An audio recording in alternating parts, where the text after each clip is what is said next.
Distinguished ladies and gentlemen, good evening. Thank you for joining us here at the Ghana Institution of Engineering Conference Center.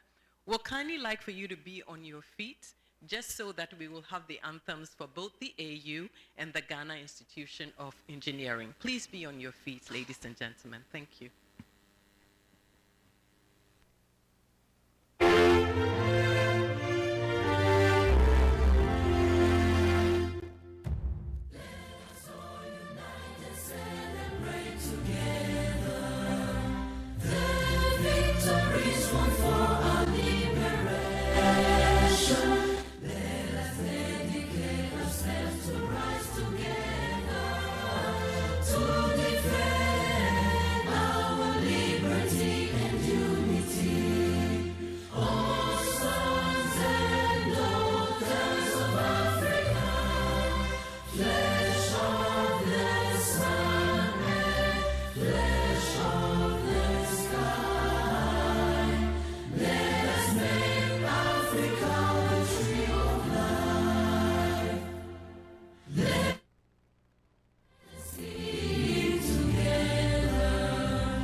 Engineer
Thank you very much. You may please take your seats.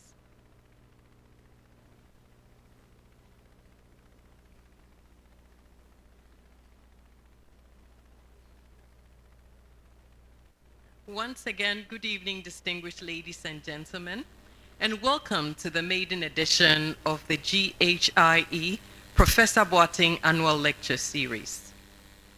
This evening, we're honored to have you all here as we discuss the theme Engineering Industrialization and AFCFTA, the Inextricable Links. My name is Doreen Ando. I usually work for Joy FM here in Accra, and it is an honor for me to be here as your MC for this special evening. I'll first like to start to spell out a few protocols. And I was actually impressed by the tall list that I was given this evening. But when you're hanging out with engineers, you know that your safety is assured. So in case of any emergency, kindly remain calm, do not panic, and stop all activities immediately. Do not run, and give a quick pace. Hand sanitizers are also available. You have to use them judiciously. But you have to leave the conference room using the exits to my left and to my right. And of course, follow the exit signs. Go down the staircase slowly. And of course, you make sure that you assemble at the emergency assembly point, which is the car park. Do not leave the compound because you should be accounted for. Drinking water will be provided this evening. Don't worry about that. The washrooms are located to my left. So you see that exit door to my left? It will be to your right, and you may use that to go to the washrooms. Bins are also located, so you make sure that you don't litter. And please keep personal belongings secure to prevent theft or loss.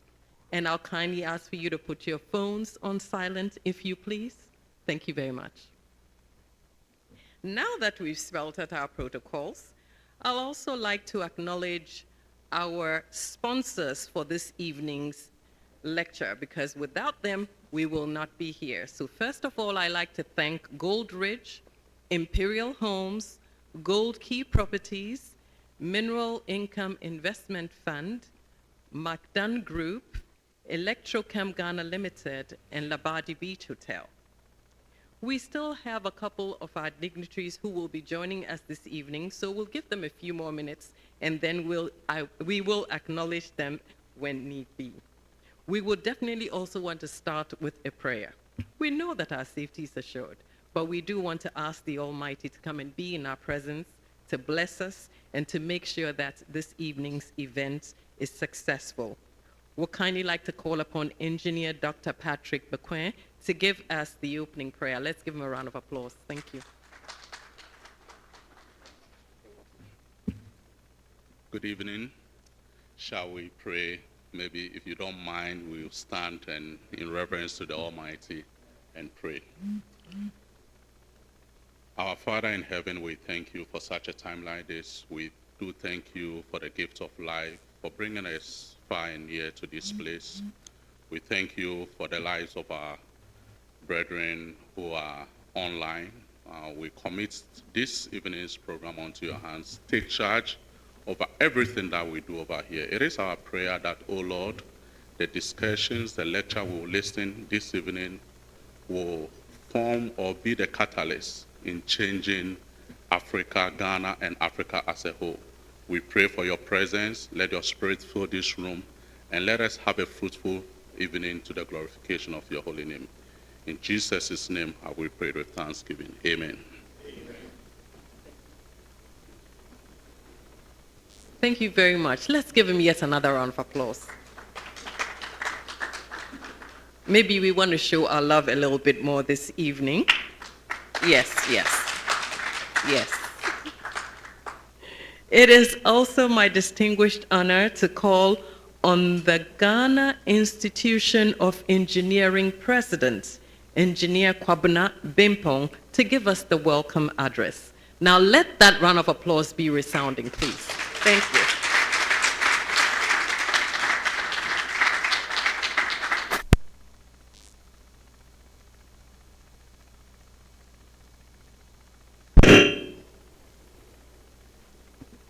Thank you.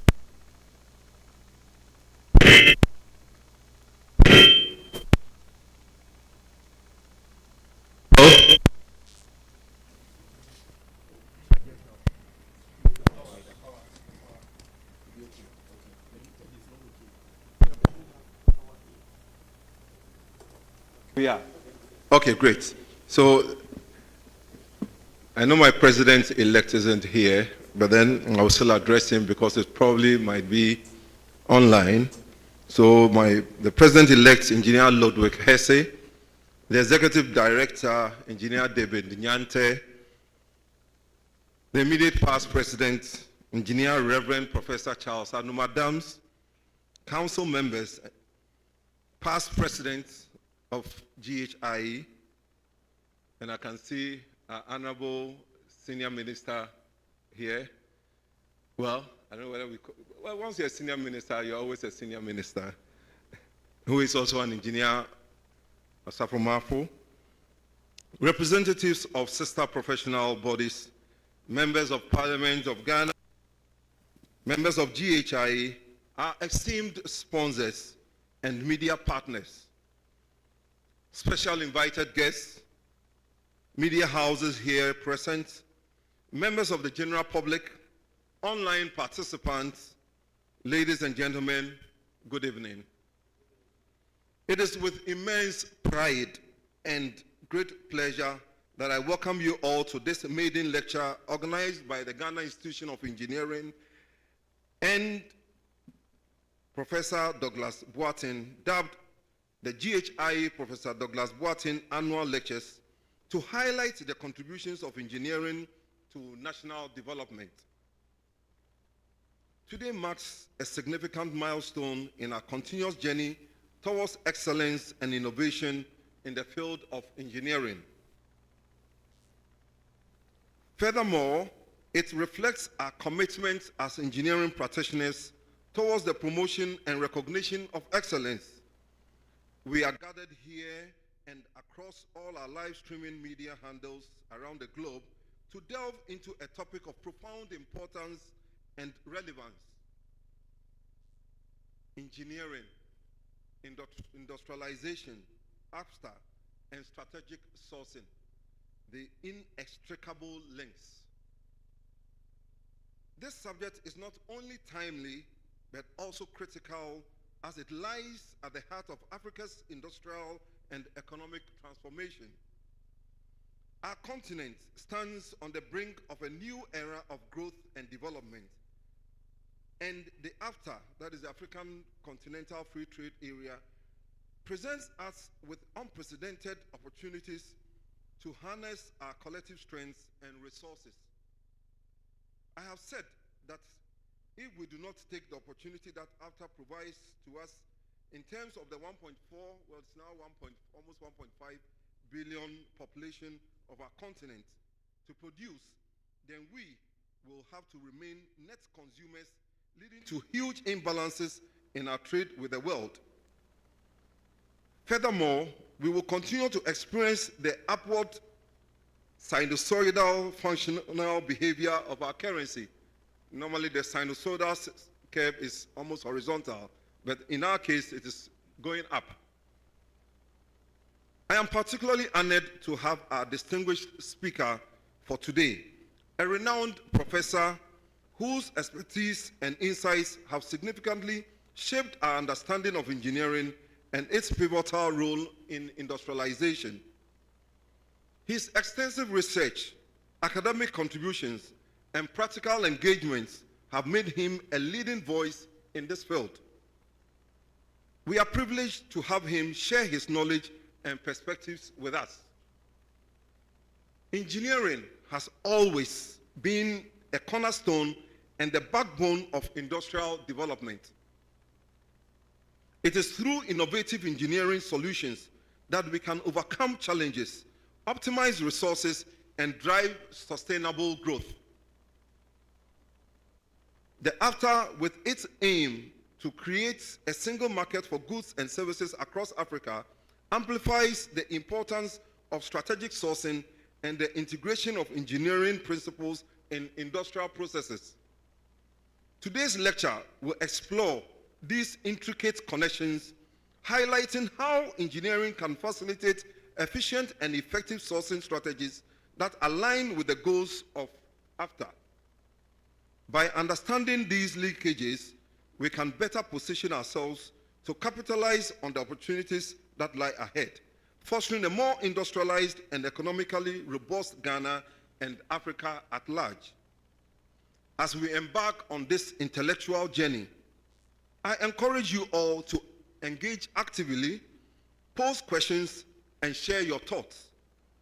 Let us make this session not just a lecture, but a dynamic exchange of ideas that will inspire and empower us to take bold steps forward.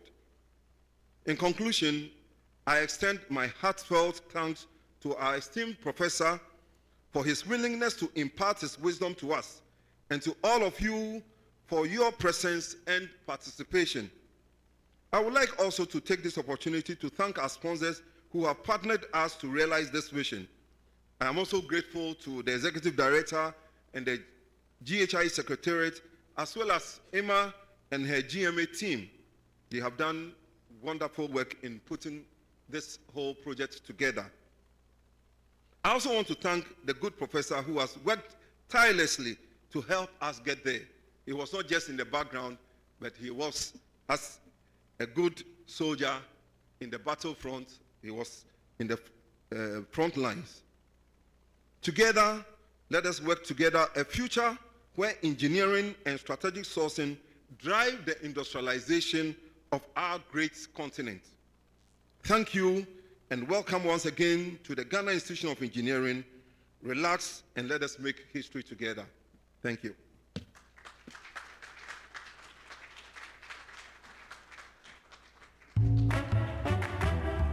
Thank you so In a very world much. of refinement, GhIE stands tall as the epitome of classy living. We have been defining luxury for 25 years and counting, creating homes that are a true reflection of sophistication. Behind every stunning building is a team of skilled workers dedicated to bringing these structures to life. Experience a world of luxury with GhIE, where we redefine exceptional living. Our Grade A commercial buildings offer an optimal working environment, designed to elevate your professional experience. GhIE, bringing to you an effortless display and experience in grandeur. GhIE Properties, transforming.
Distinguished ladies and gentlemen, many thanks for your patience this evening. We had to take a few minutes to acknowledge our sponsors: Gold Ridge, Imperial Homes, GhIE Properties, Mineral Income Investment Fund, McDunn Group, Electrochem Ghana Limited, and Labadi Beach Hotel. As I mentioned earlier, we've been blessed to have some distinguished guests with us this evening. We'd like to acknowledge first Engineer Yao Osafo-Marfo, Senior Presidential Advisor. Thank you very much for joining us, sir. You're welcome. Would also like to welcome once again the President of the Ghana Institution of Engineering, Engineer Kwabena Bimpong. Thank you. You heard his lovely voice earlier. Professor Douglas Boateng, International Chartered Director and Industrial Engineer, is also here with us this evening. Let's give him a round of applause. He will be delivering the lecture, and so you'll get to meet him in a few minutes. Executive Director, Ghana Institution of Engineering, Engineer David Kwetia Nyante, is also here this evening. Thank you very much for joining us. We have the Vice President of the Ghana Institute of Engineering, Engineer Sophia Abnatijani. Thank you very much for joining us. We also have some senior engineers here with us this evening. I'd like to say a special welcome to Mr. Aturight here with us this evening. Thank you very much for joining us. We also have a good friend and my father, Mr. Ivan Squeezin, here with us this evening. Thank you very much for joining us. It's a pleasure to have you here. Thank you. And of course, if we didn't acknowledge you by mentioning names, you still mean a lot to us, and you are all welcome. It is an honor to have you all here this evening. Thank you very much for acknowledging the invitation and joining us this evening. So the Ghana Institution of Engineering Professor Douglas Boateng Annual Lecture is an annual platform to promote knowledge exchange and advancement in the fields of industrialization, engineering, and international trade in Ghana and the rest of the continent. And this evening's lecture is poised to become a seminal event on the Ghana and the rest of the continent's engineering calendar, exploring the role of engineering and other sectors for sustained growth and development of the continent and beyond.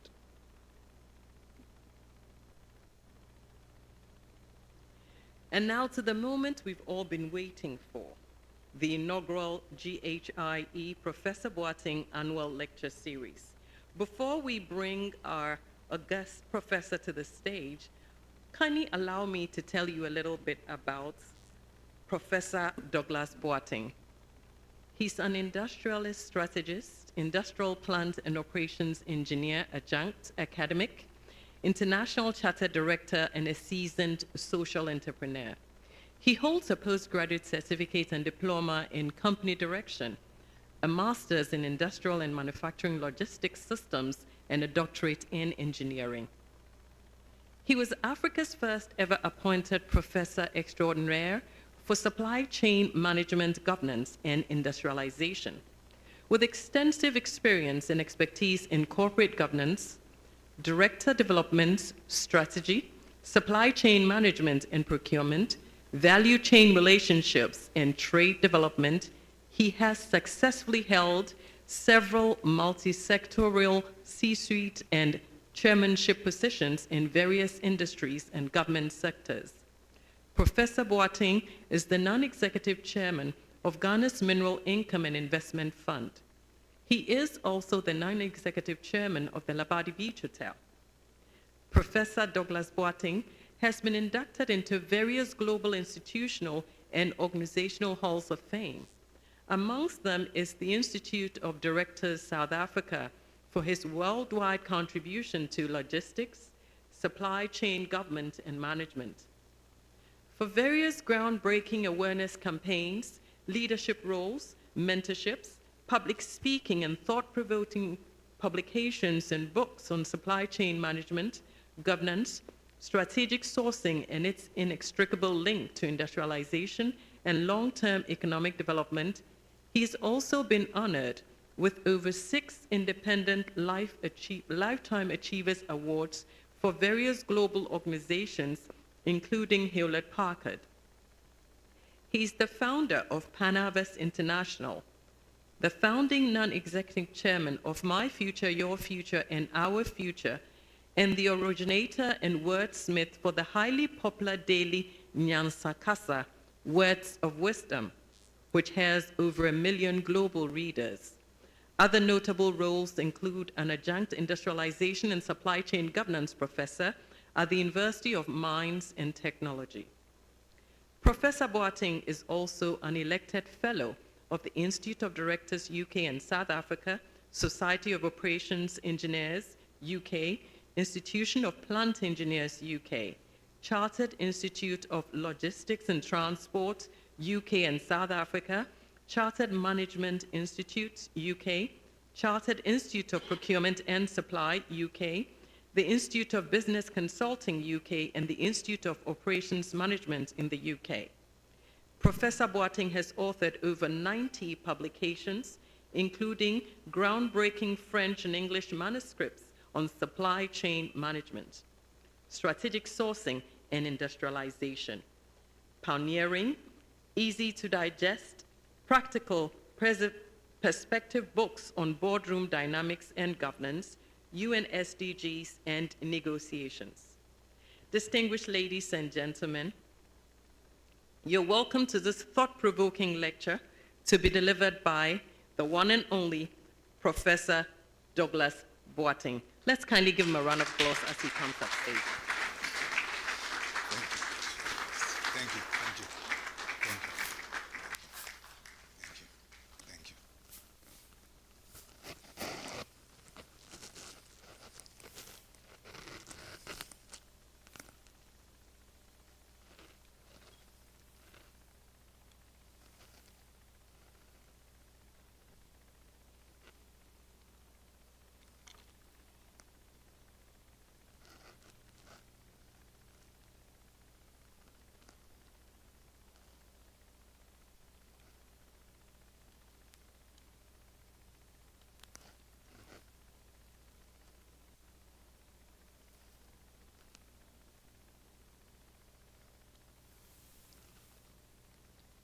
Good evening.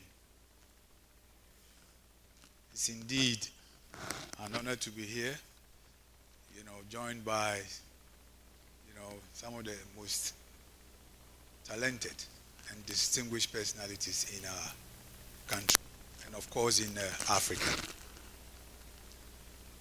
I am honored to be here because of the fact that this initiative that we've started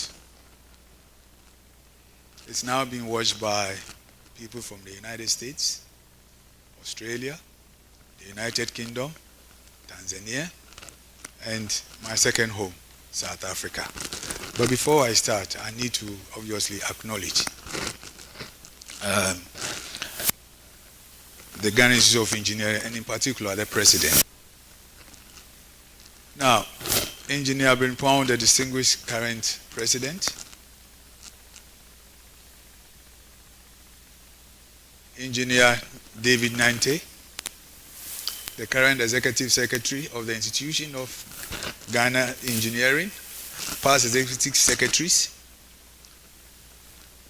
ministers that are here, planners, developmental partners, my fellow past and present engineers.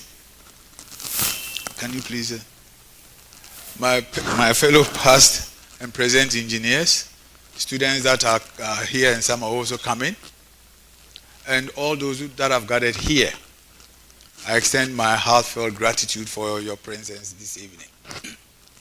I am really honored and humbled by the Ghana Institute of Engineering's decision to co-name an annual lecture after me. I'm really honored and humbled. In future, it is my hope that this lecture will provide a platform for fellow engineers to share their knowledge and experience with the world. Even from outside Ghana, the overwhelming interest is very interesting for me as an industrial engineer. And it is a clear statement that the co-named platform is not just a passing event, but a significant milestone in our collective journey. I am confident that in 2063, I hope to be still alive. There will be a lecture to honor and celebrate engineers that are contributing to building the Africa we all desire. I mentioned earlier that the world is watching. From the United States, Tanzania, South Africa, and many more, they are watching. The support has been incredible. When we started, I traveled when I came back, and I started to call around in terms of who can assist. It was amazing how as far as the United States, they were prepared to put money into this lecture. For them, it was so unique that a prestigious institution like the Ghana Institution of Engineers would decide to co-name. And I can assure you that what we started here is going to be replicated in other parts of the world. So I thank Engineer Bimpong and Executive Secretary David Dante for your initiative. Well done, and obviously the world also thank you for making such a bold move. You know, I'm still looking around to find whether there's an initiative. And today, as of today, there's none. So this is a very unique initiative. And obviously, hopefully moving forward, I hope that even in Ghana, other professional institutions will look at replicating and doing the same. Its uniqueness has sparked a lot of excitement, and it is conceivable that similar organizations, as I mentioned earlier, might seek to replicate it. I know it's going to happen in California because I had a discussion yesterday. Stanford University are already looking at doing something similar, which is, obviously very good because they started in Africa, which means that Africans, we can take initiative and do better. I always encourage that, the best of Ghana and the rest of the continent is ahead of us. We just have to be bold enough to be able to obviously take bold decisions. Sometimes I see us as being our own worst enemy. Now, my presentation is always thought-provoking. I like to sow a seed, and using my Nyansakasa, which is obviously having readers over 1 million every morning, I like to plant food for thought and also to inspire hope that all is not lost. The Africa we desire, obviously, is in our own hands. I believe that the best is ahead of us, and we just need to be, what I would say, confident in ourselves. We excel when we go outside the country. I don't know why when we come back, the issues that we want to address, it takes so long. It's because of the lack of our own confidence. The African industrialization drive, I believe, is down to engineers. As a country, we become too much focused on the finance and economics. Yes, it's good, but if there's nothing to sell, nothing to obviously trade, there will be no financing. Our economy, if we industrialize, can solve a lot of our problems. And we can only do that with engineers, not with financiers. I've got nothing against financiers, please don't get me wrong. But I think we should make engineering the core of our strategic plan. That is the key. China is what it is because of engineers. The United States is what it is because of engineers. South Korea has transformed because of engineers. South Africa is what it is because of engineers. Ghana can become one of the most industrialized countries if we make engineering the core of our long-term planning. We are very good at putting plans together, but very bad at implementing the plans. It's a reality and it's rather unfortunate. But if we make engineers the core, we can change and basically make Ghana the country we desire. I'm an unapologetic Pan-Africanist because I believe that the borders that are between us are artificial. That is why you have AFTA. It's trying to break down the barriers. But the unfortunate reality is that although we all talk about AFTA, we are still have a nationalistic mindset. When you look at the policies, it's based on national interest, not continental interest. That has to change because we all think like Ghanaians, South Africans, Kenyans. When you think like a Ghanaian, your market is 34 million people at its best. When you think like an African, your market is 1.4 billion. This is how big the market is. The Chinese see the opportunity. They come. But us as Africans, we don't see it. We have to change. It's all in our mind. And I believe that We can do this. For me as an engineer, my success is because of my engineering background. The world knows me as a supply chain person, but I'm an engineer. And I'm a proud engineer, and I believe that if we don't change our mindset, in 2057, 100 years after independence, somebody like me will still be standing here and talking to that generation because we will not move forward. Engineering is the key to our economic emancipation, not finance, not law. They have a role to play in society, but it's us that generate the income for them. And it's about time that we stood up and make engineering the core of our long-term business plan. You know, you saw I've got something called the inconvenient truth. We are always looking to the west and east for answers. The answers are with the engineers. We've got some of the best engineers in the world. When we are outside, we do better. I wonder why, when we are in our own motherland, we struggle. It's food for thought.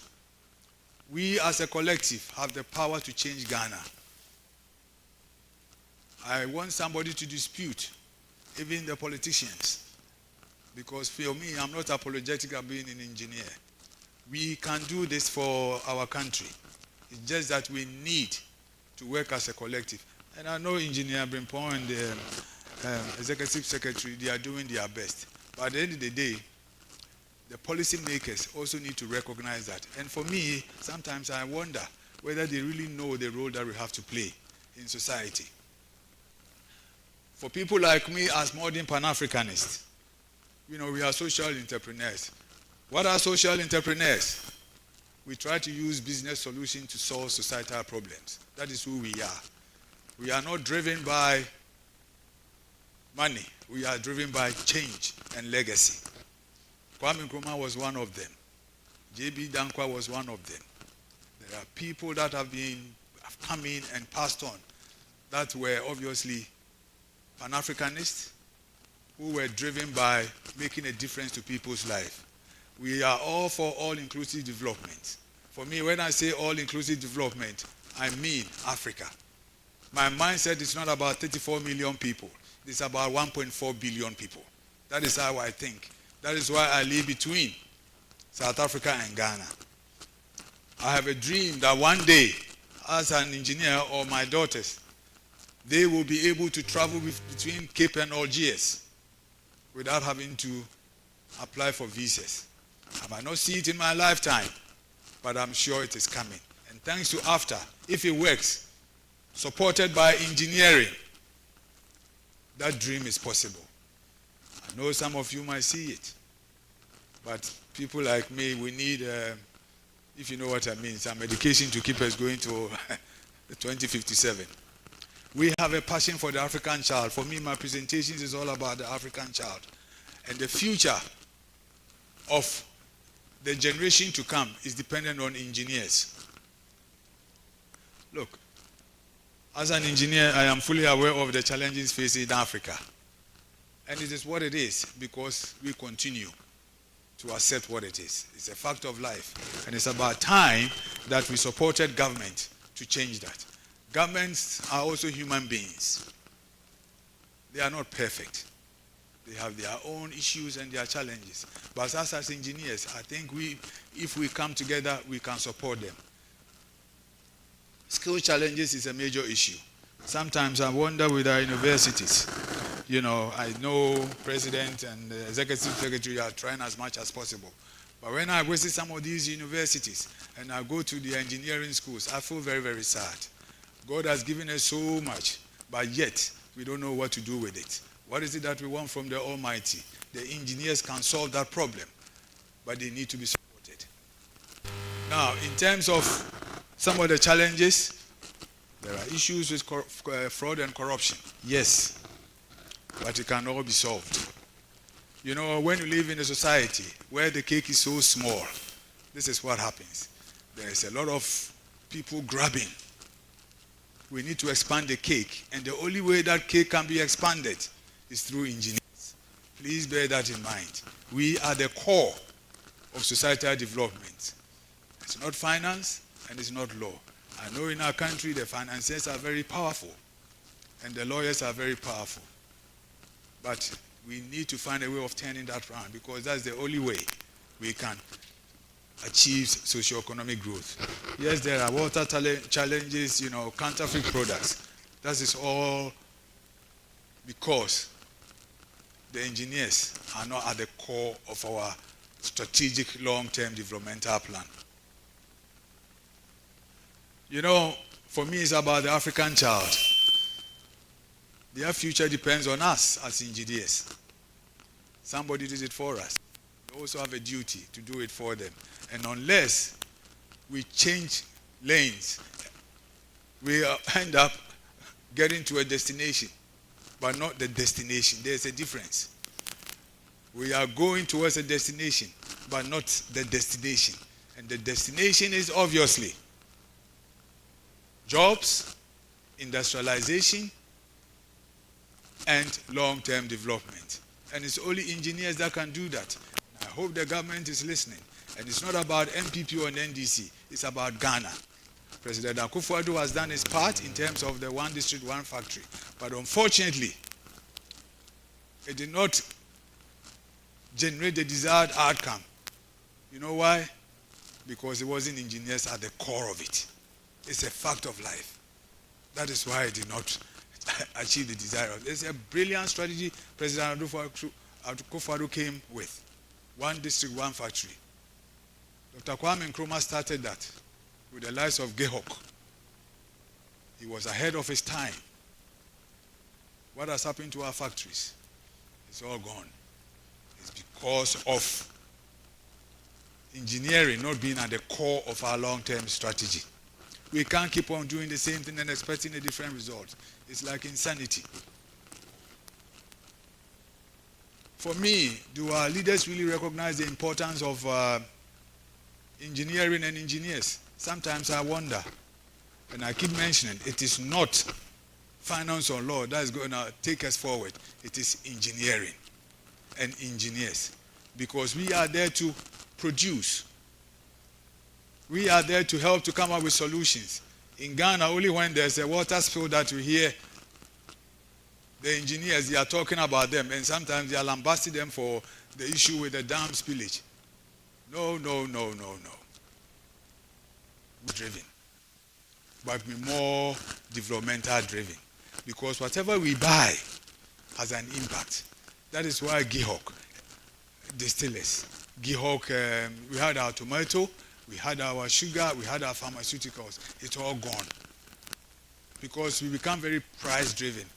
And our good friends in China know our mentality, that we like cheap stuff. So when you go there, they will give you the options. This is the same product, but it's 10 cedis. If you want the 1 CD version, you can have it. If we engineers are at the core, we can produce at least for it to be 5 cedis, so that we can buy and support our own. But we are not part of the strategic thinking. And this is what has been happening, unfortunately, to Ghana and the rest of the continent. It's not all doom and gloom, my fellow engineers and business and politicians. We've made good progress. Ghana is still one of the most peaceful countries in the continent. We are making progress, but it is slow. And with engineering, believe you me, it can be faster. Look at South Korea. Look at Vietnam. Look at China. South Africa is bumping along. Ghana is, if you know what I mean. But we can, if engineering is at the core. Our buying patterns is a problem. We become too price sensitive. When you go to the shops, and I look at my mothers, when they pick up the first thing they look at is the price. They don't look at where it is coming from. So the implications is that locally we can't compete, and because engineering is not at the core, what happens is the importers, they are killing local industries, and they wonder why there are no jobs. As a continent, we've grown 1.4 billion. Even if only 50% have disposable incomes, it's still a big market. It's bigger than the United States, 500 million. Africa is growing. Urbanization is on the increase. I see that as a danger because we cannot not all live in, the urban areas. We need to be able to have a balance. Anytime I drive between Accra and Kumasi, I said, but what can we do? It's only engineers that can come out with the solutions. I feel very, very sad when I see my mothers by the roadside selling their tomatoes because it cannot be converted. Very soon they will all be coming to Accra. When I see a lot of the homeless people, it's because they are running away from the rural areas to come into the urban areas to try and survive. It cannot be. When you go to South Africa, when you go to the European countries, when you're in the US, the farmers stay where they are because there's what is called guaranteed offtake of their products. We don't have that. And it's only engineers that can help to change that. You know, it's very, very important. And for me, it's not about, going after everything. We can keep at least focusing on one area. We miss the boat with cocoa. And we get flattered. Second largest producer. And the same with gold. When I listen to some of our distinguished leaders, and they talk about we are the largest producer of gold. So what? What has it done for us? Go to Obuasi.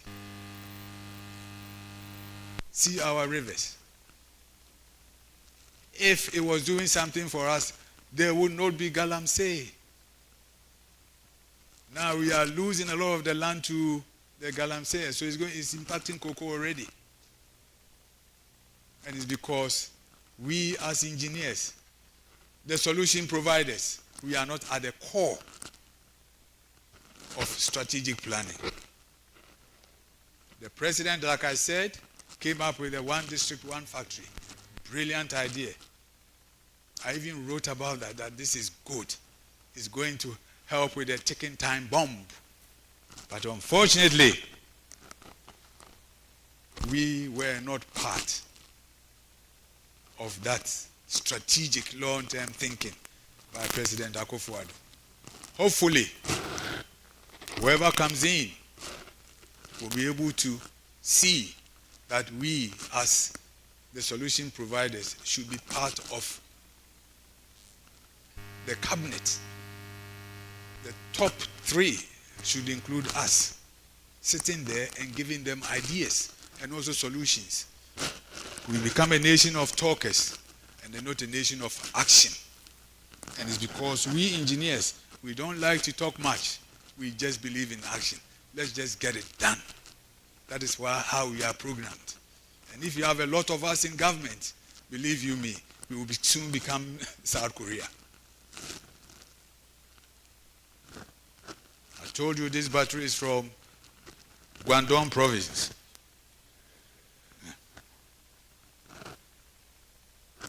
Okay. Growth. We are doing well, but it's not good enough to create the jobs that we need. We are all Africa, apart from Ivory Coast. They are coming from a lower base, 6.7. It's not too bad. Intra-African trade is also obviously increasing, but at a much lower rate. And it's because engineering is not at the core of this AFTA initiative. For me, as a Pan-Africanist, until I pass on, I'll still maintain that unless these artificial borders are removed, we are not going anywhere. Togo's GDP is far less than that of California. How do you go and stand and even negotiate? Burkina Faso. Ghana's GDP is right now 73 billion. What is the market capitalization or even the revenue of MTN? How do you go and negotiate with such a relatively small balance sheet? And then there's when you go to Southern Africa, Lesotho, Cape Verde, and then they flatter them with their fastest growing economies in the world. But from what base? When South Africa is growing at 1.9%, it's like Sierra Leone growing at 75%. Because there's nothing, virtually nothing in Sierra Leone. So let's not get flattered by these percentages. Engineers, we are the core to development. We are not interested in this GDP. We just want to make sure that things are working. We come up with solutions. When I'm standing here in this room because it's an engineer that made it happen. Otherwise, we will be hanging on trees. This thing that is not obviously with made in China battery. It's engineers that engineered it in China. Good ones and bad ones. It's all engineers. I hope we don't do that as engineers. We will go for, obviously, the best for our country. The commodities is not helping us. Commodity exports, the largest, second largest producer of cocoa beans. No. We want value addition, and this is where we come in. I mentioned earlier, cocoa, we've missed the boat, but there are opportunities. I don't believe we should go after the 100 billion chocolate. We should go after the nutraceuticals. There's a lot of opportunity for that. In 2018, I did a presentation about cocoa, that we can tap into the 15 billion other products. That's where engineers come in. But engineers will need the money to do that. We get promises about percentage of our GDP towards research and development. Do they even get it? I don't know. We have to change. We have to start supporting these initiatives so that engineers can take it further, because it is us that can change Ghana and Africa for that matter.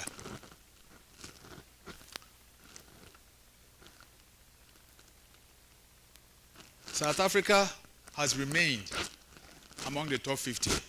They have their challenges, and I'm obviously looking forward to what happens tomorrow in terms of the African National Congress. But they are doing well in terms of agro-processing. You know, as a country, I've been quietly also behind the scenes, also helping. And just watch out for South Africa when it comes to avocado in the next 10 to 15 years. They are going to compete head-on with Mexico, because the Limpopo province, they've already started. What are we doing in our country with the likes of Prekese? Prekese is one of the best antihypertensives. But we need engineers to be able to convert it and sell it globally. We have what is called Atadji. Atadji in Spain arguably is about a 4 billion. What do we do with ours? We get our mothers to sell it. Now it's changing. I see, the powder, which is positive. But with engineering, we can process more Atadji, tiger nuts, and also export and generate what you call foreign exchange for Ghana. Male textile for liver detox. It grows wild in Ghana. God has given us everything, but we are importing the capsules. We need engineers. Engineers need support for us to be able to convert those things and generate income for Ghana. Precursor, I always keep on talking about precursor because we are going to sit here and then it will be patented by one of the big guys. And then we have to go and buy using our limited kitty dollars. Why can't we support the engineers to come up with equipment that can value add and let's export? Unless we industrialize, we become beggars with no choice. I see the donor countries, they come and they give us 2-3 million. I say, 2-3 million. They are determining our pace of industrialization. When we, as a country, we have so much. Engineering is the key. Solutions is not going to happen tomorrow. But with long-term thinking, engineers can transform our beloved motherland.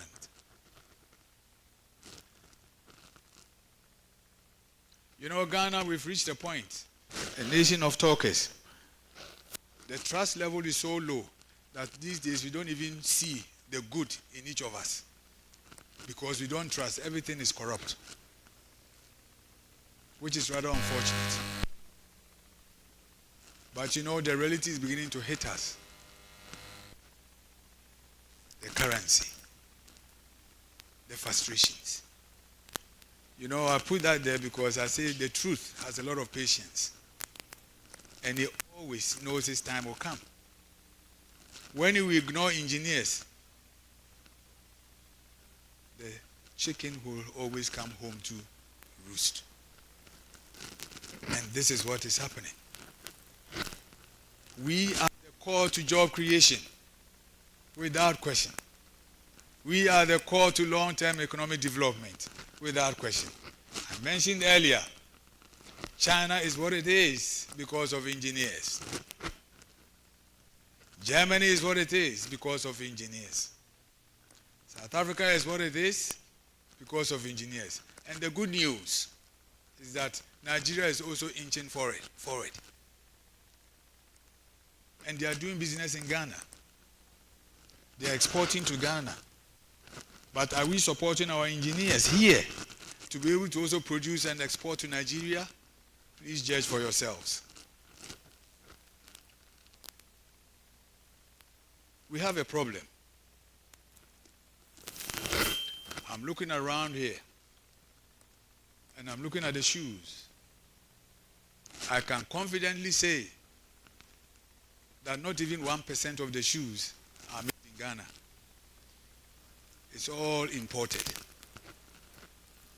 There are 34 million people in Ghana. Just imagine, even if we're able to, we all wear shoes.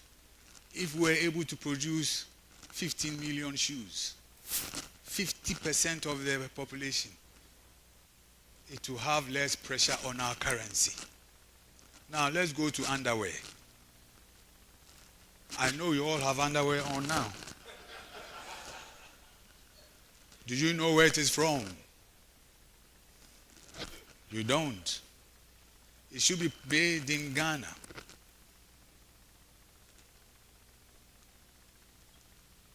The wigs that our mothers and our sisters you wear. Africa is 1.4 billion people, of which 50%, in fact over 50% are women. Let's assume of the 50%, 25%, no, let's say 50 over 50, so 250 million African ladies, they wear wig. Now, even if it's $1 per wig, that is $250 million. That is going out to go and bring the wigs for us to wear. Imagine that money stays in the continent. There will be no pressure on our currencies.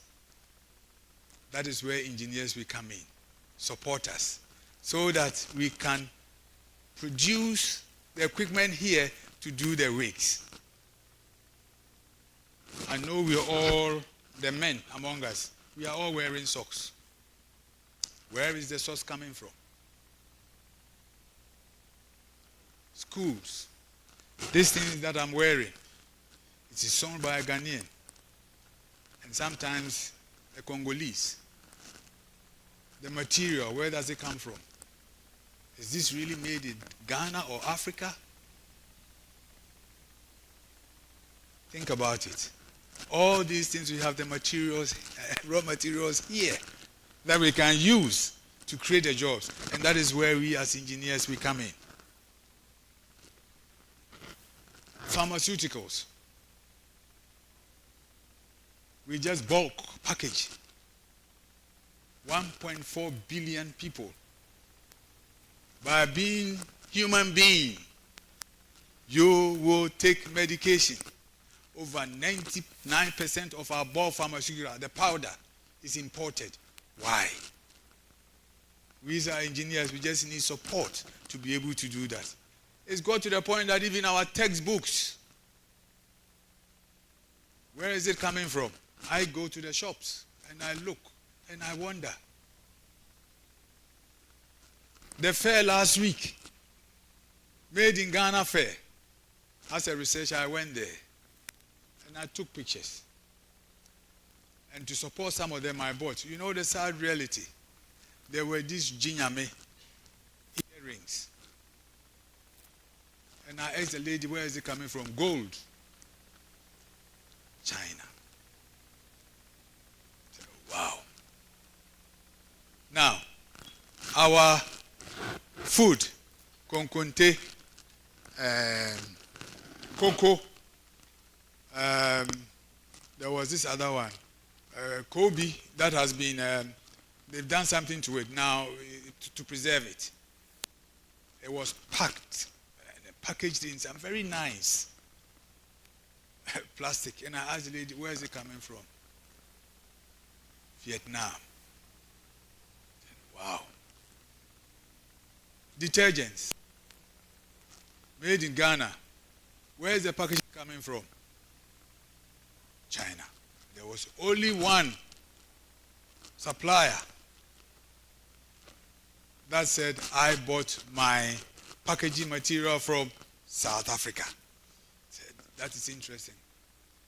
If this trend continues, what hope does AFTA have? Because everything is going to be imported. And what is going to happen eventually is that you have agents for these companies. And then they will come in, they put up their markup. Who is fooling who? We've got to change. Engineers are the core of development. The triggers of industrialization. Obviously, sometimes industrialization, there's some misunderstanding. You know, a lot of people talk about this, but they don't really, do they really know what it means? Sometimes I don't. It's like the fourth industrial revolution. It's become the buzzword. Everybody talks about it. But when you ask them, what does it mean? They don't. We've not even passed the third industrial. Now we are talking about the fourth industrial. We need engineers to be able to go past 3 and then 4. Slow progress is better than no progress, but we can make it. They keep on flattering us again that Africa is rising. But the question is for who?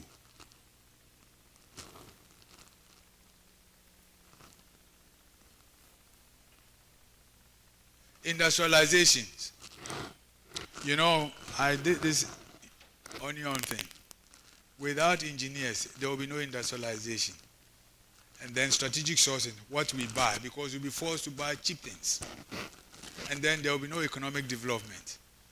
And then, after, if engineers are not supported in Africa, after will remain a pipe dream. I can assure you. What do we bring to the party as engineers?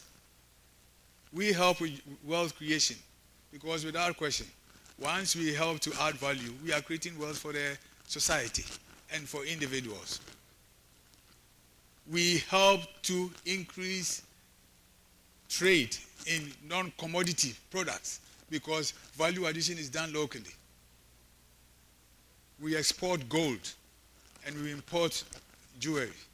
Why? We will create jobs. We will definitely reduce inequality in society. When there's less inequality in society, you have political stability. It's a fact. Because people get jobs. People are happy. This is what engineers will do. This is what we can do for society. We are the engine for economic growth and development. What is industrialization?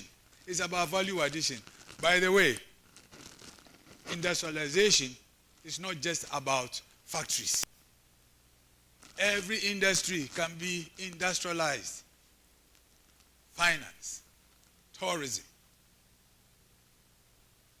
education, it's all industry. Nigeria spends over $500 million on education, sending their kids out of the continent. That's an industry. So industrialization is not just about factories. It's more than that.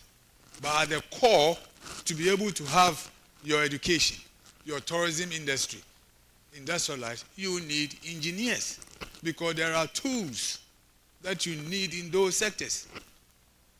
That is how critical and strategic we are to economic development. The engines of industrialization, directional leadership. I mentioned President Akufo-Addo started with 1D1 factory. Brilliant idea. It was good. Unfortunately, because engineers were not at the forefront of it, there were challenges, and there will continue to be challenges unless there's change. Engineers come up with products. When the product, then it can be sold. This is who we are. Infrastructure. We are the core of it. It's a fact. Your roads, they are not built by financiers or lawyers. Obviously, when there's a problem with a contract, then they will make a hell of a lot of money out of it. That is what they are programmed to do. But we have to build it first. This is who we are.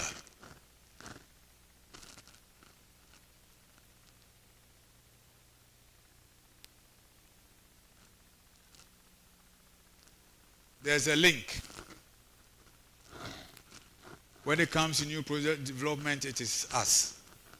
When it comes to infrastructure development, it is us. When it comes to product innovation, it is us. When it comes to the factory, it is us. It is us even in the hospital. The equipment, the beds, everything to do with living, it is engineers that come up with it. This is how critical we are to development. The UN Sustainable Development Goals, it is based on engineering. If engineers are not at the core, 2030 is going to remain a pipe dream. We've made some progress, but with engineering at the core, there will be a lot of faster development.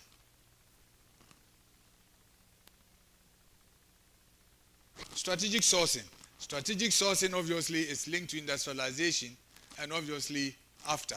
And once the engineers are able to come up with locally produced products, then strategic sourcing kicks in. That is when locals, those that control the purse, they can make a difference. Because sometimes there's a confusion between supply chain management, procurement, and strategic sourcing. These are all separate things.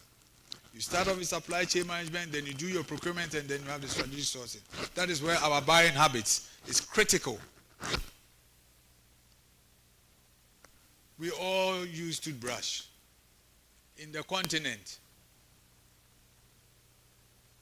1.4 billion people. Let's assume only 50% brush their teeth every morning. That is 700 million toothbrush every morning being used. Where is it coming from? Even if it's $1 per toothbrush, that is $700 million. Are we saying with support for engineers we cannot get it produced locally? The raw materials are all in Africa, correct? We can do it. But we as engineers, we need support.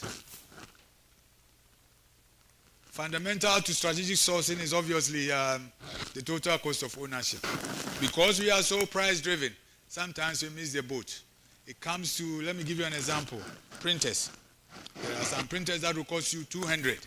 There are some printers that will cost you 600. Because of our mindset, we quickly go for the 200. But we forget that for the 200, almost every month you need to change a cartridge. And that is where there's an issue with procurement, Act 663. Because it forces you to go and buy the cheapest. But the total cost of ownership over a year, you might be paying more for the cartridges. And today, with total cost of ownership, it goes beyond just buying. You have to look at the developmental impact of what you are acquiring. I remember as a child, and I've seen it happening these days. Every weekend, Ghana funerals is a big thing. The T-shirts. I remember I bought one. Very nice. And I thought it was good. I wore it. The following week I was going to wear it again. I washed it. Even my Chihuahua dog could not. It shrank. Because it was cheap. Then you have to buy. That is what Africa will do. We keep on buying the same thing over and over again. Because we are price driven. I was in China, and China, they've done well. They've really done well, and I applaud them for the transformation. There was a phone called Nokia, and I'm sure a lot of you know Nokia. When I went to the shop, I looked at it, the same thing. This is very cheap, interesting. I took it, and the guy said, hold on, you know, they are usual. There's two here. One is N-U-K-I-A, and the other one is N-O-K-I-A. Which one do you want?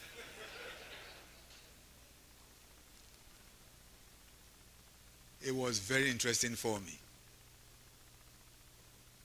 But in most cases, my brothers and sisters will go for the N-U-K-I-A. And then when you come within a week, you have to buy another N-U-K-I-A. That is total cost of ownership.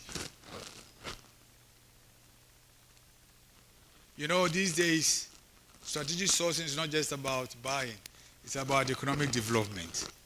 Because when you go to Makola, when you go to main markets in most African countries, it is made up of goods coming outside of the continent and basically very cheap.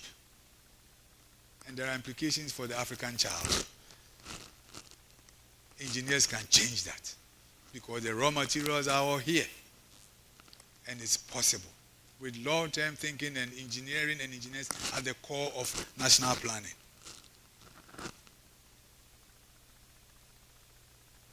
Our buying behaviors, like I said, you go to the shops and you see how we buy things. We are driven by price, but not by economic development. We have to change that. In South Africa, I've managed to change the mindset, at least for people in some of the townships and in Johannesburg. Check where is it made from? Is it going to create jobs for your child? Don't be always price driven. Sometimes be more economic development driven.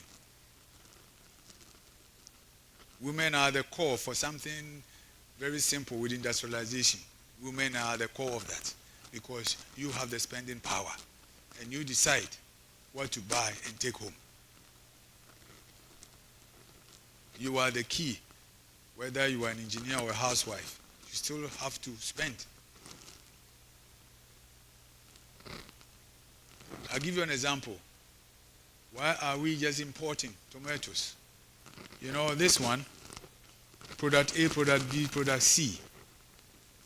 80 cents is the cheapest. In most cases, we will pick the 80 cents. But where are we creating the jobs? In Italy. For me, we should spend a little bit more and buy from South Africa, or even if it's Ghana, rather than creating jobs outside of the continent. That is strategic sourcing.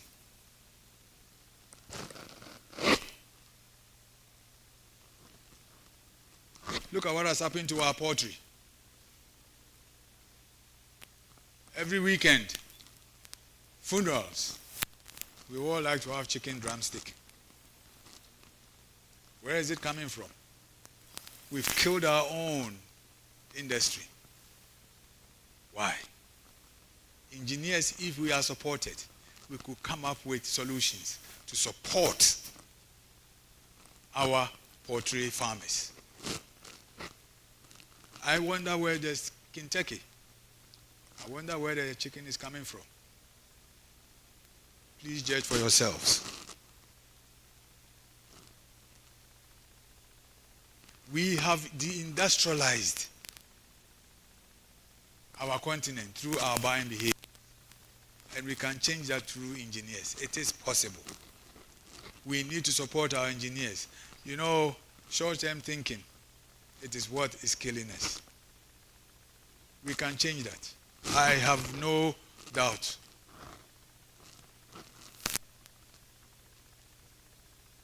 Look at all these, the buildings. Imagine what will happen if a lot of these were produced locally. And it's only engineers that can make that a reality. How many cell phones in Ghana? About 40 million. How many cell phones in the ECOWAS sub-region? Over 200 million. Where is it coming from? But the raw materials are from the continent. That is where engineers will come in. With support, we can make a difference. It's not going to happen tomorrow. We need to think long term. Planning cycles should not be 4 years. It should be 7 years. That is where you see the difference. So when you plan based on your elections, nothing happens. You become a nation of talkers and no action. The 2057 vision, can it be achieved? Mindset change is needed. We are all Africans, separated by borders. We can make a change by basically making sure that we work as a collective. The market is big. Don't think Ghanaian. Think African, because your market is 1.4 as opposed to 34 million. The message is beginning to get through. And I'm going to go on a road show after this to spread my message. We need to be Africans, not just Ghanaians or South Africans or Kenyans. It's not working. China is what it is because it's seen as one block. United States is what it is because it's seen as one block. When you buy things from the US or from India, it is made in India, not made in Uttar Pradesh. When you buy things from the United States, it's made in USA, not made in California. But when it comes to Africa, it is made in Ghana. It is made in South Africa. They are using the borders. And it's not helping us. So that when something is coming from South Africa, there are import tariffs. When you ship from California to Miami, it just goes through. We as a continent, as a collective, we are big. We have a lot of opportunity to be able to solve our own problems.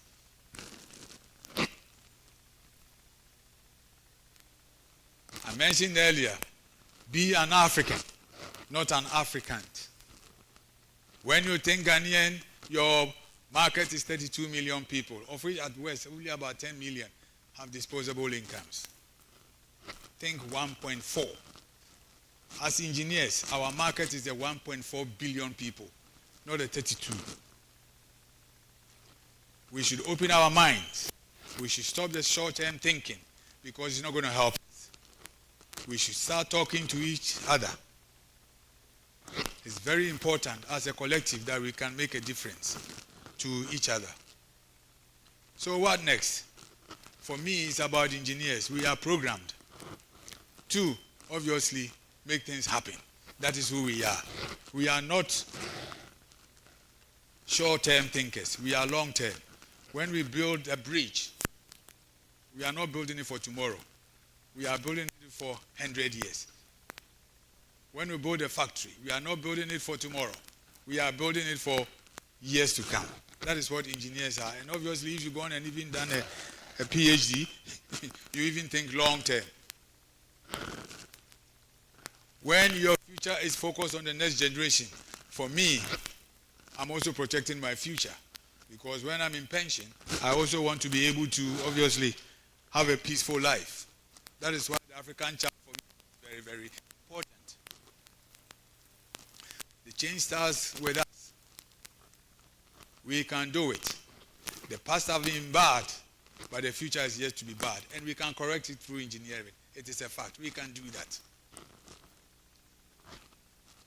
We should allocate funding for the government, should allocate funding for engineers. It's very, very important because that's the only way transformation can happen. We have to, obviously, change our purchasing habits.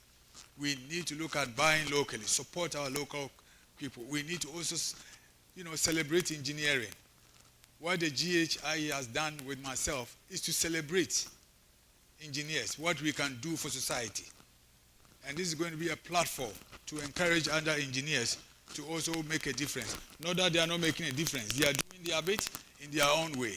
And we can encourage them to even do more. The current system has not worked. For me, and I'm going to repeat this, unless we create a ministry of industrialization, we are not going anywhere.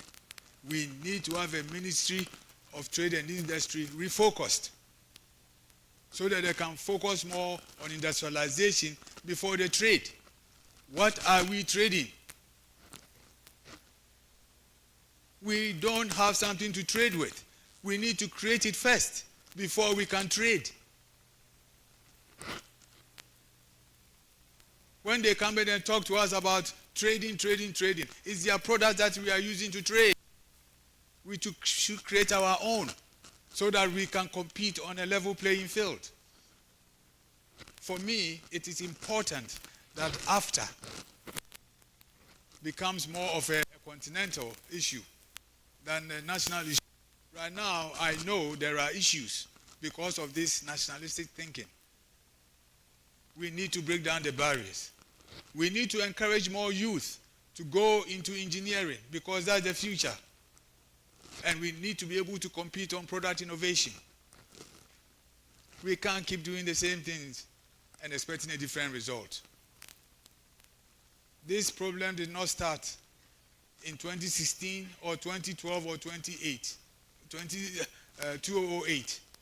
It started way back in 1970. Go and check. And we've waited and waited and waited, and it's getting out of hand. Through engineering, we can change it. We are here to support you, but you need to also support us. I said we need to create this ministry. It's very, very important. You have to have something to trade with. If you don't have it, you can't trade. Public procurement authority sitting under finance needs to be moved. And I repeat it. It's a conflict of interest. It has to be under trade. Procurement is a part of trade. You can't be the referee and the player. PPA has to be moved. And I repeat it. They know my views. Because when procurement is under finance, it falls into the trap of short-term thinking. Procurement is a developmental tool. That is why we are not benefiting. Are you aware that majority of public spend goes outside the country? This is what is happening. Procurement is a developmental tool and it has to be used to build Ghana and the rest of Africa for that matter. There has to be a chief director for industrialization. There's industrialization and there's industry. These are two different things. Please remember. And there is commerce. Once you've created, you can trade it. If you don't create, how do you trade? You have to go and bring substitute products to trade with. For me, I also want to protect my pension. I don't want my pension to be dependent on treasury bills. The little bit I have, I've discussed it with the president. I am going to set up a fund. I am putting my own money, starting off with 30,000. The GhIE Industrialization Scholarship Fund. And I'm going to call on all my networks. Let's all support this agenda, which is long term. Additionally, the books that I'm writing, I am committing 10% of the net profits to go directly into the fund. And I write. There's a lot of books coming out. Thank you. So that at least we will take our own destiny. For me, this begging, we go out there and we beg and we get 1 million, 2 million. Sometimes it's very, very humiliating because we have so much and I believe we can do more. So we collectively, we can support this initiative and make it work. These are the books is already done. It is coming. And some of the proceeds I'm going to put it into this fund so that those that are doing industrially relevant, and I say it again, industrially relevant projects, master's and doctoral level, we will use this fund to support them. The networks. I know I can call on my colleagues at Stanford. I can call on my colleagues at Cambridge. I can call on my colleagues at Manchester, Warwick, MIT, for all these students to go there, learn and bring it back to help solve their problems. I'm not thinking tomorrow. I'm thinking 10, 15 years ahead. It's not for my benefit, benefit of future generations. You know, they need us. Throughout this presentation, I've told you they need us. We as engineers are the core of development. You know, these days, there is digitalization and there's 24-hour, economy. Both will not happen without engineers. They need us. Whether it's civil, systems, environmental, petroleum, you name it, biomedical, they need us. We are at the core of solving societal problems. I mentioned earlier, my distinguished colleagues, America is what it is because of its engineers. Germany is what it is because of its engineers. China is what it is because of its engineers. India is what it is because of its engineers. South Africa is what it is because of its engineers. Can Ghana do the same? Of course, yes. We are some of the best brains in the world.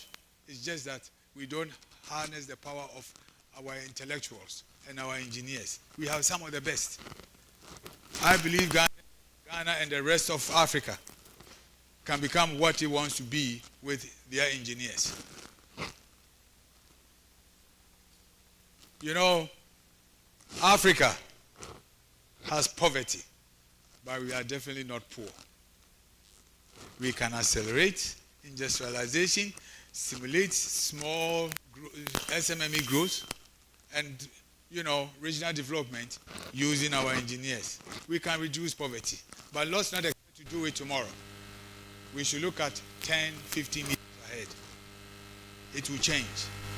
with engineers.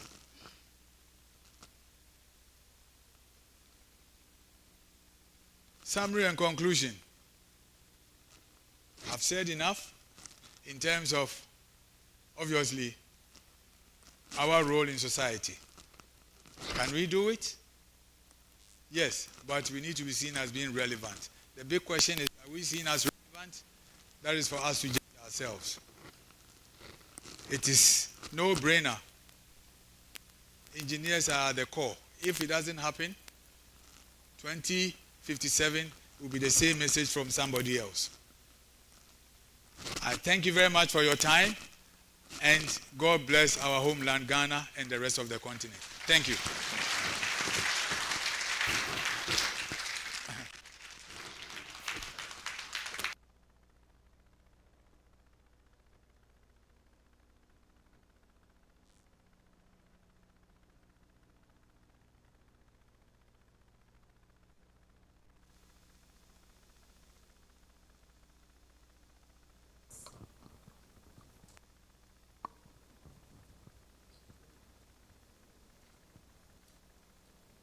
We're just trying to get a quick movement here. So we'll kindly like Professor Douglas Boateng to please take his seat once again. Yes, we would love another round of applause, please. Thank you very much. That was a resounding performance. Thank you very much. And then, of course, we will take another 10 to 15 minutes for Q&A session. And so in case you want to ask any questions, you can just raise your hand so we will bring the mic closer to you. And then we would get your question, and then we would also get Professor Boateng to answer them for us. So we'll roll into the commercial break whilst we wait for you to get your questions together, please. I would hand over my microphone to Professor Boateng, and then we'll get you another one for your questions as well. Thank you.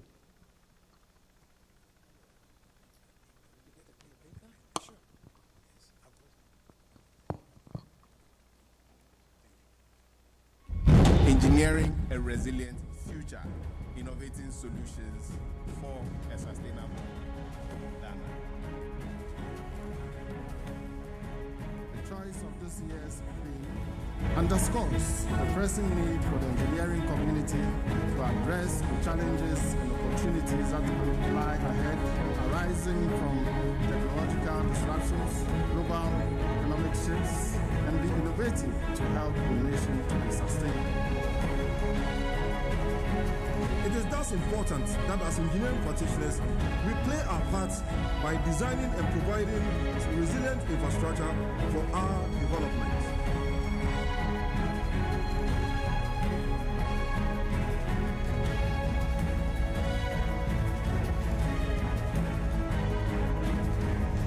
The institution of engineers, it's so important in every nation in the world, because it is impossible to do any infrastructure work anywhere without engineers. Indeed, when I see your profile, I see the various groups within it, or the various fields for specialization which is involved. It looks like there is nothing that we can do without you, and that should make you proud.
questions are welcome now. We will do that one after the other. There's a microphone going around, just so that you know. Just raise your hands and then we'll come to you with a microphone. And then you ask your question, and I'm sure that Professor Boateng will be glad to answer that. A quick reminder that everything that's going on here is on the GhIE YouTube channel, and so just know that the rest of the world is also in on all of this. We would like to welcome your questions now. Just raise your hands and we will come to you with a microphone. Thank you. Yes, there's a hand in the back. If the microphone could get to the fine gentleman, we'll appreciate it. Thank you. Please. Okay, good afternoon, good evening, sorry. Sir, I want to ask this question about driving development, as you mentioned. So I was having this discussion with a friend of mine last week, and I was saying that I was making the point you are making, that for the country or Africa to move from one point to the other, we need engineers. So I was making the point of something I know goes on in the mines, that the engineers are the same people who have upgraded to occupy these managerial positions, and this is how the mines are able to work. So if you look at it on a larger scale, do you think that is going to be a very good one if other companies implement that strategy for development? Thank you.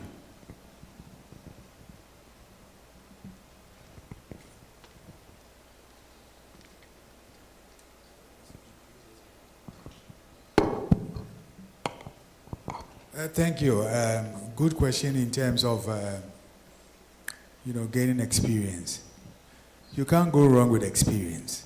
Once you go through, the system to get to the top, it makes it easier to be able to do things. Sometimes it is good. Sometimes also could be you become too dogmatic in terms of planning purposes. But it's good to go through the experience from being underground and working your way up. Some of the most successful mining CEOs went through the same system. Me, I went through it, but through the chemical sector, and I've never looked back. I practiced engineering a bit, but then I obviously went into management. So it's good to go through the system to be able to get to the top. It's very good, yes. And I believe that companies, especially in mining anyway, they do that because of the complexity. In chemical sector also they do. Yeah, but there are some people that are also gone into other industries and then come into mining. Because if you have a broad-based background, it also helps. So at the end of the day, it's down to experience. You can't go wrong with experience. The unfortunate reality these days, because of what is happening in Africa, a lot of the youth, they want to get to the top very quickly. When you get there, you will fail because you will not know what to do. So be patient and go through it. Rome was not built in a day. It takes time, but it will be worth it. Thank you.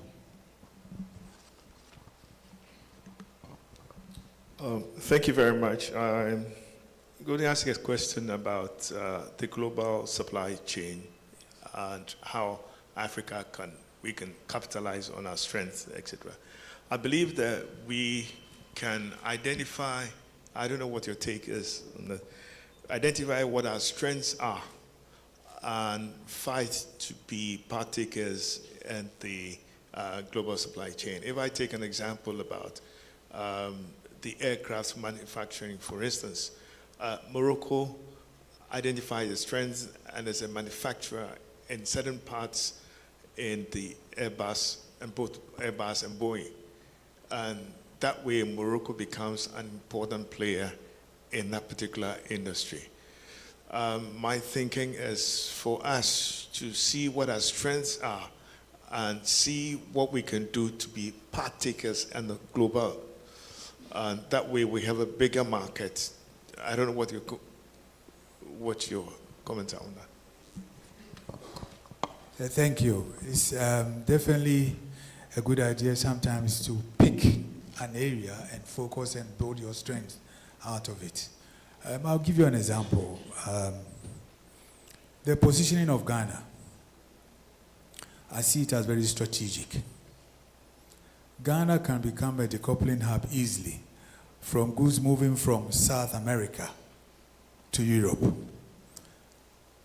We can quite, if you see, when a plane takes off from Vladivostok, going to Sao Paulo, most of them, they fly over Ghana.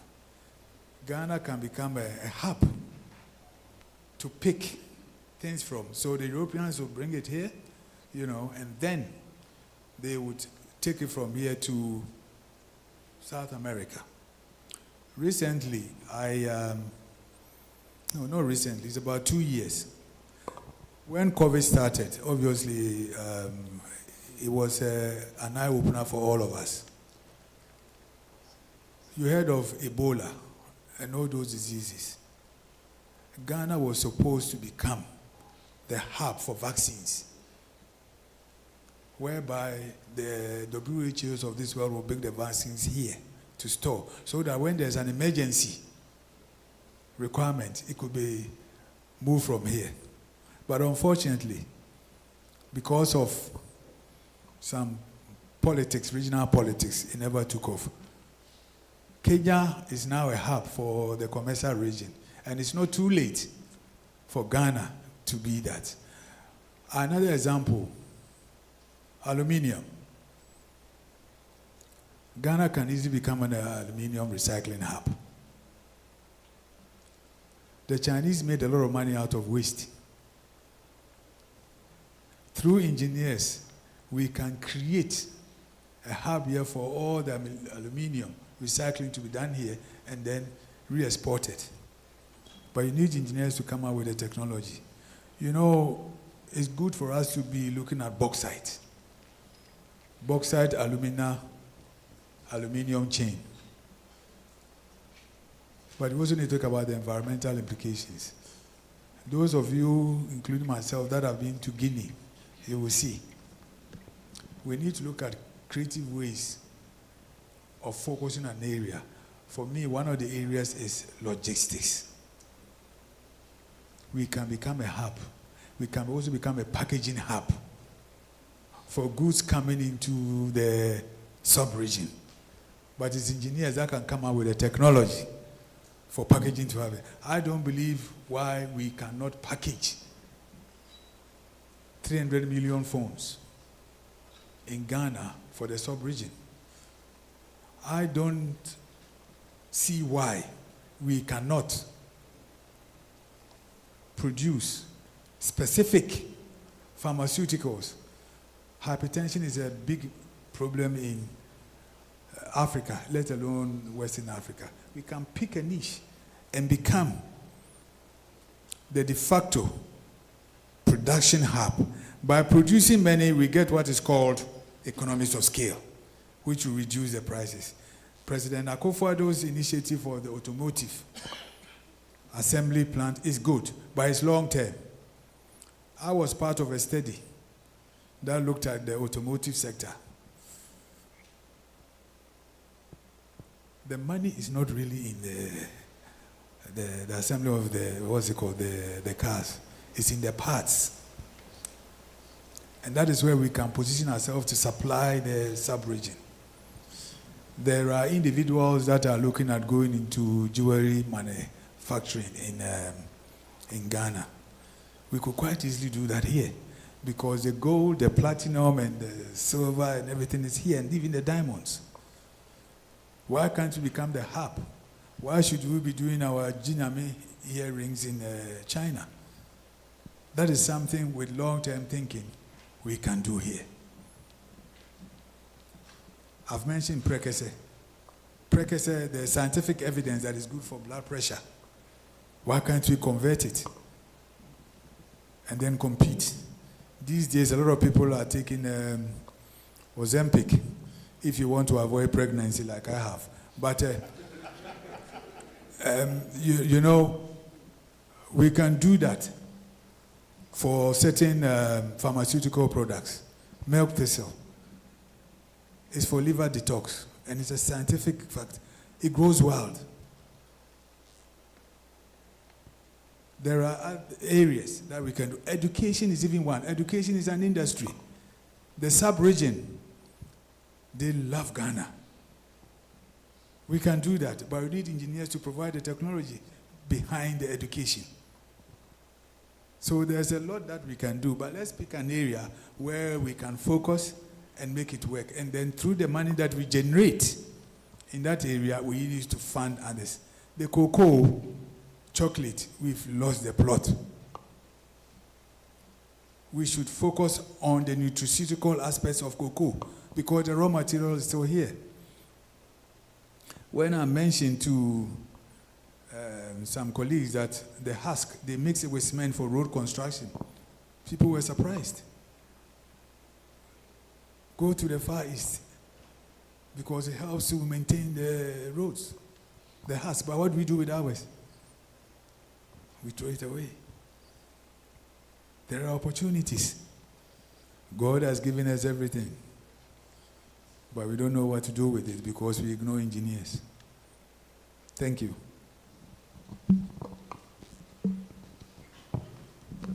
Thank you very much, Prof.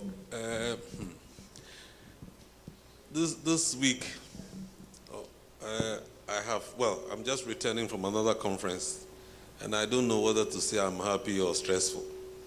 Because we keep talking about similar issues. So my thinking is that we have been able to define our problems.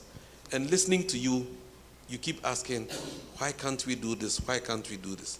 So we need to find why we can't do these things. Because you've enumerated these things, how we can turn raw materials into more profitable or making it more valuable, and things like that. Okay, so why are we not able to do this? The other thing is, I heard in your presentation is that if we help the engineers. Now, who is helping the engineers? Are we talking about policymakers? Because it's a conundrum sometimes that you sit here with your friend, a classmate, he becomes a politician. For 1 year, you can't even get an appointment with him. I mean, you just want to suggest something to him that can happen. It doesn't happen. Now, talk about after. Okay? And I'm happy you talk about this. The barriers in our mind and the physical barriers, I also believe, will not make after happen. From where I returned from yesterday, somebody produces eggs in one country. He tried to ship the eggs. By the time they arrived, all of it were broken because the roads are bad. But we are busy talking about after. So either our policymakers probably don't appreciate what we are talking about in terms of doing trade. Because my understanding, if you take what do you call this? Potatoes alone in the trade in Europe, the research is done in Germany. It is planted in Austria. When they harvest, they take it to Italy to go and wash. From Italy, they bring it back to the Netherlands to come and package and then sell. Which vehicles are moving them? Volvo and Scania trucks from north of Europe. So you see that there's a value chain just on this one and the spread in the whole of Europe. Now, I see you talking about these things. So either once you talk about it, I believe that we understand what it is. And it's not happening. And so you go to AU, you find that other multinational groups are lobbying our classmates and our brothers and sisters who have become politicians, who we are finding difficult even to book appointment with. And we are not there. And they are selling the raw materials at AU. That's the discussions they have there. So they meet them and say, we want gold, we want lithium. Say, take it away. So we don't have time even to discuss whether we can put value on lithium. And we are proud to be talking about selling raw materials at percentages. I don't know what helps us. Meanwhile, the lithium alone, if you look at the value chain from 500 million until we put it in an electric car, is 1 trillion. 1 trillion. 1.7 trillion. And we are happy to sell raw materials and get 10%. And we are proud Africans selling raw materials. I don't know what your take is on this.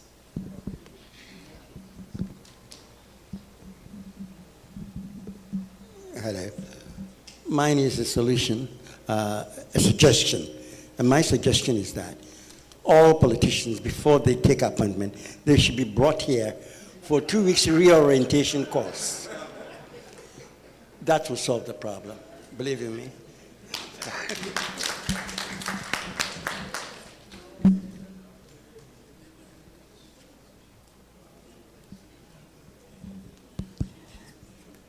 Prof, thank you very much for the inciting presentation. I think that we'll all live here with the mindset to start buying made in Africa. Thank you. But the gospel that you just preached to us, and I add my voice to what the past president said. It's a gospel that our own Dr. Boateng has been preaching for a long time, that Africa is not going anywhere without engineers. And I'm wondering, like he said, what is stopping us? Who is stopping us? As we are here talking about the big things and the beautiful things that we have to know, I mean, decisions are being taken at a table that we are not on. So maybe to add to the solution that Engineer Wright proposed, maybe engineers should also get into politics. We should be at the table. You know. Otherwise, we'll keep talking and be expecting that the politician will get there and call us to just come. It won't happen.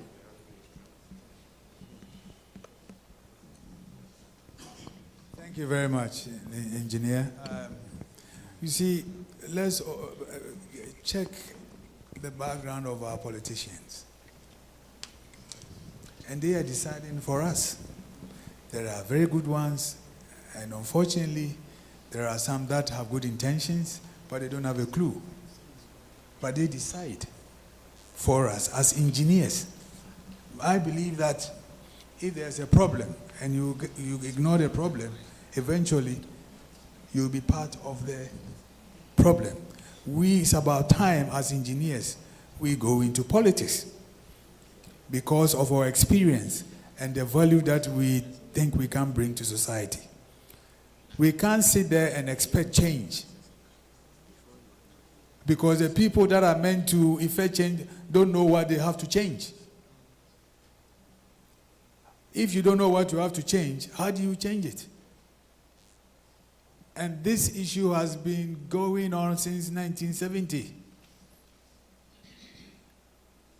It's about time that we take our destiny into our own hands as engineers. The Ministry for Industrialization should not be headed by a lawyer. It should be by an engineer because they can speak the language. They understand the long-term thinking. We have now been caught up in this 4-year cycle. And it's not working. Truth be told, it is not working. Because you start an initiative, and then 2 years down the line, you start campaigning. One district, one factory. Brilliant idea. After 2024, will it continue? I don't know. Then there will be a new initiative. 2 years down the line, it will come to a halt for campaigning. Then there will be a new one. The vicious cycle. We have to think beyond the 4 years.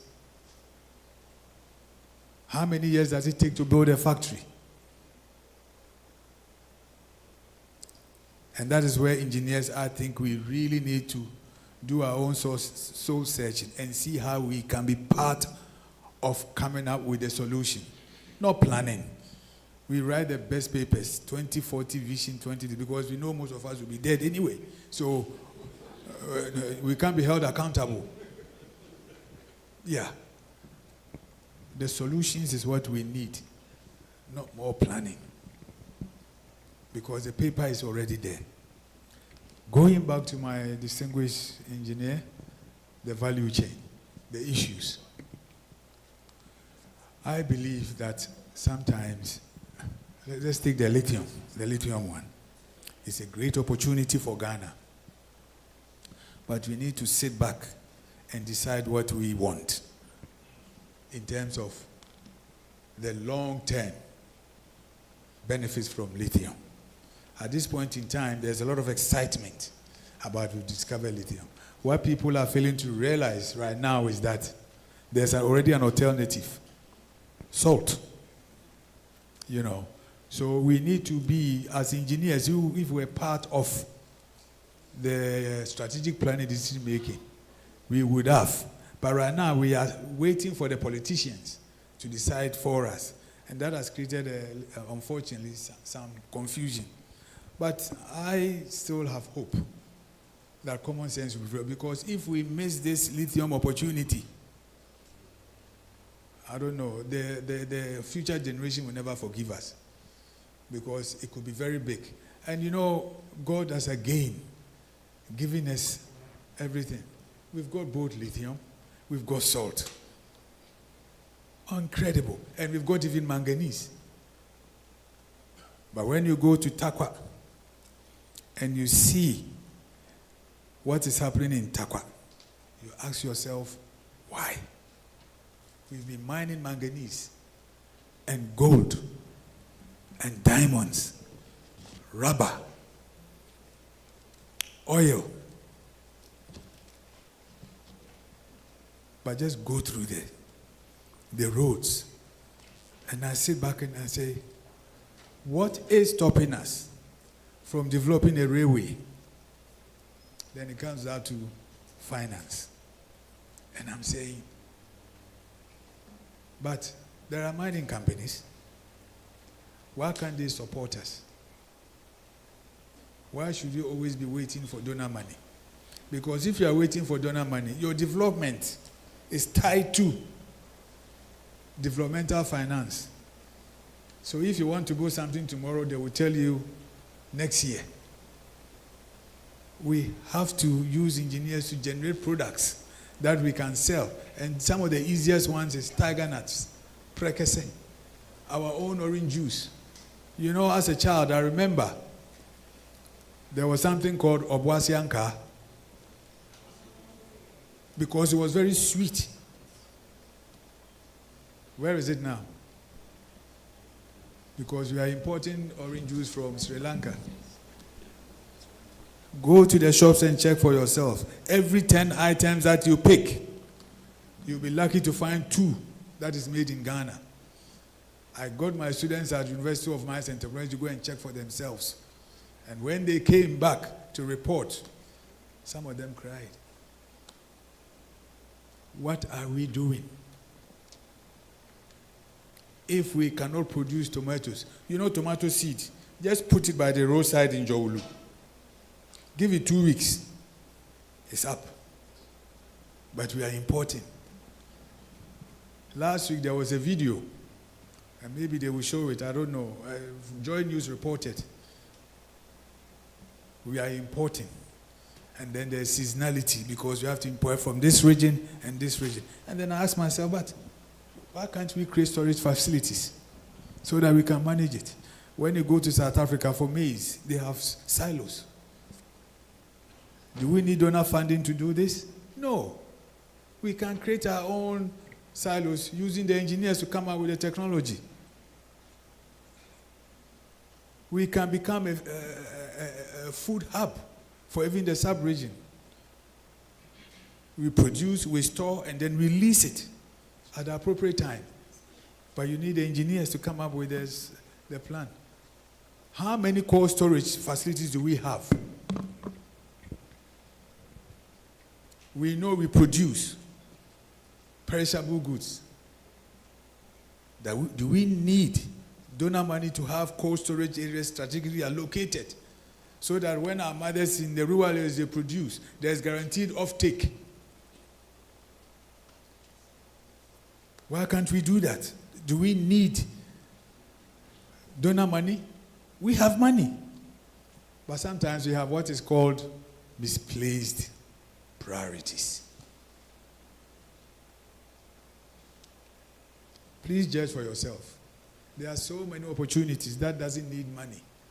When COVID came, didn't we survive? We came up very quickly. So it means we can do it. I always encourage. I'll tell you a story. Personal story. My daughter, she's a medical doctor. You know, Africans and generally black people, we are economically challenged when it comes to swimming. Now, I used to go with her to the swimming class in South Africa. Now, one day, I got so tired because every day we go. Before she gets to the end, most of the people are leaving. So slow. Then one day I said, no, I'm not going. So she said, I'm still going to go. She went. She came back. Dad. I came second. Hey, I started to dance. My daughter has changed. And then she saw me dancing. Dad, I wasn't even listening. Second from last. I stopped, but I said, no, let me continue dancing. Slow progress is better than no progress. So, for me, it's about making progress. We can do it, but it's just that we need to focus. Her determination that day, and I encouraged her. She's now a medical doctor. She appeared in the newspapers. Confidence. Sometimes we lack our own confidence. These things that we are talking about, engineer, we don't need money. It's about being bold and saying we are going to do it. And we can do it. Silos at CPC is empty. We could have used it. But it's sitting there empty. Why? We've got a facility. Why? Think about it. Thank you. Thank you very much. Okay, we've got a couple more. Yeah, go ahead. My name is Paul Richardson from Ghana News Agency. Please, Prof, you talked about encouraging the youth to go into engineering. Now, I think one of the strategies government is using now is the STEM education. So what are some of the ways that we can strengthen STEM so that we can produce more engineers? And then also, how can we encourage especially girls or females so that more of them will also go into engineering? And then concerning what engineers can do to be able to have the impact we desire, how can our engineers, the practical ways we can mobilize ourselves, organize ourselves so that we become more visible and then be able to get our voice heard and then also take up projects so that we will not be expecting that they will be giving projects to execute, but how we can be more visible, go forward so that we can take those projects, execute them, and then also how can we carry ourselves so that we don't come under undue political influence for us to relegate our standards and then execute projects in ways that will not last society for a long time. These are the questions I have. Thank you.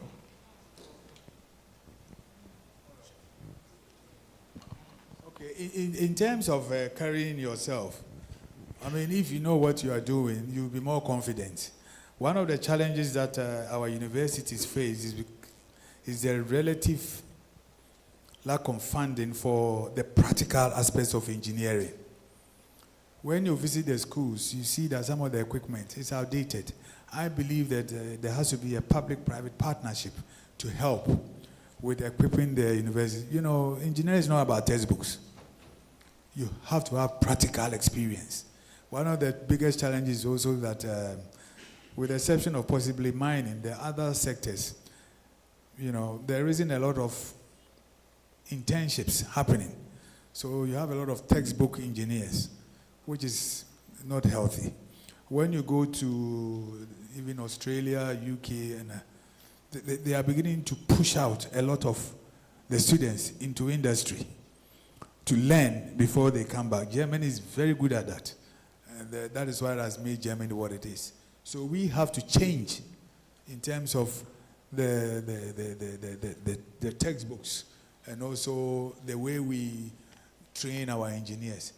You know, it's changing, and my distinguished engineering colleagues are also doing their bit in terms of writing. But, you know, still, the role models for engineers are from our side.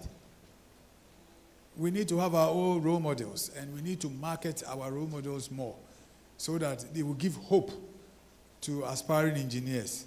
In terms of the encouragement of women into engineering, we at MIF, we've done our part. I think for the next, and I stand corrected on this, but at least for the next at least 5 years, we are going to sponsor 100, up to 100 women, students, to go into areas of mining engineering. We have committed to do that. And I'm hoping that other industry players, I know Newmont is doing a similar thing, but I'm not sure about the others. And we are going to encourage. I mean, obviously, this fund that I'm setting up is going to also help with topping up those that are doing real engineering, not textbook stuff. I want them to go out there and come up with industrially relevant projects that we can top up and support. Yeah, I think we have 3 more questions here. There's one here, and then I think I've got one here and another one. So please, go ahead. Thank you for the opportunity. I want to pick on your submission on change of mindset. And I want you to throw more light on it. Looking at the way everybody, I say that advisedly, but that is the truth, is living for self. We are all selfish. And that is why we make compromises every now and then. And that is why the policymakers and the politicians are able to throw even our engineering designs and suggestions away and even make us as engineers toe their lines. We make compromises. How can we live for society and also live for generations? Because it looks like we are just thinking about the now. What am I going to get out of anything? And self. And nobody is thinking about the next person, the society, the nation, Africa, or even generations to come. Look at what we are doing to our waters and water bodies. Nobody is thinking about tomorrow. Nothing about sustainability. What is your take on this? Okay. It's rather unfortunate that society has become me, myself, and I. It is not sustainable. For me, yes, human beings, by nature, we are selfish. But it's the extent of the selfishness which obviously has to be managed. Of course, we are not perfect as human beings. For me, I set off on a journey. I made my mistakes. Then I realized that every human being will have a purpose. The question is, what is your purpose? Because if you have a purpose, that is what will minimize your selfishness. A lot of people believe they have a purpose, but they don't know what the purpose is. Me, I set out, I made my mistakes, I've learned from it. I believe that my purpose is to impart knowledge and also try and make a difference. That is what drives me. What is your purpose? Because that will make it easier for you to have a mindset change. The selfishness, we are all are. Whoever tells you that there's no iota of selfishness in him or her, run away, because he's lying to you. Yeah. But you really need to look at what is it that you want to be remembered for as a human being. Of course, you are dead and gone, so sometimes people, you don't care when you are on the other side. But at the end of the day, we all obviously believe that we have a purpose. Once you know your purpose, it's easier to be able to minimize the selfishness. Mindset change comes with knowing your purpose and what is it that you want to contribute to society. I decided to set up that fund for a reason. I mentioned it because I don't want my pension to be dependent on treasury bills. So I want the cake to be expanded. And the cake can only be expanded through engineers because we are the catalyst for industrialization. We are the catalyst for economic development. We are the catalyst for after. You need to be able to manage those complexities associated with the journey of life. I'm not saying I'm a perfect human being, far from it. But I know the journey that I'm on, and I'm going to do my bit, and I'm sure engineers, you all know what to do, and also be able to see that it's obviously work for the common good, not just for the self-good. It takes time, but it comes. Thank you.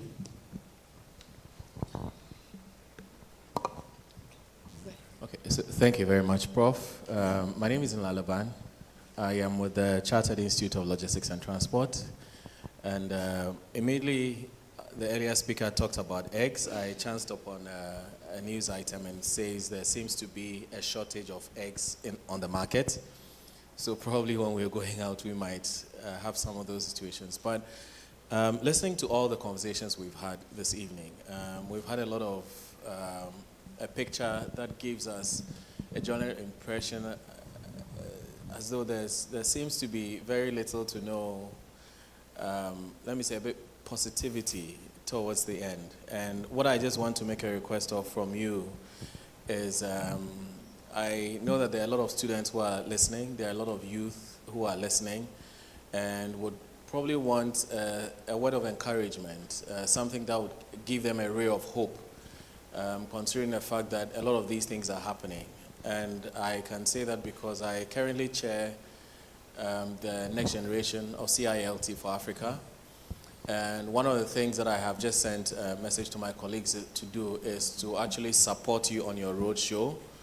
We have a presence in about 22 countries. I know probably in terms of the coverage that you have as an individual, might probably be more than that. But looking at the areas of expertise you have, I want to believe that it's something that will go a very long way to be able to help to get that message of Pan-Africanism out to a lot of the youth there. But just to end it, I'd like to request from you just a message that gives hope to the young ones out there, to the young professionals, the young engineers, and all those who would want to probably make a difference just like you are doing, so that at the end of the day, we all know that in as much as there seems to be a lot of challenges, we can also be able to make a difference in our own small way. Thank you. Okay, thank you very much. My message, obviously, is food for thought. For me, in every challenge, there's an opportunity. I always maintain that slow progress is better than no progress. We are inching forward. The next generation will do better than us. We have started a journey. We are slowly inching along. But I've interacted with a lot of students, and I know that they are going to do far better than us. They just have to think long term, because a lot of the youth these days, they want to be a millionaire tomorrow morning. It's like being like winning the lottery. You might be a millionaire, but you lose it very quickly. They have to be patient. They need to be prepared to go through the experience curve and learn as much as possible.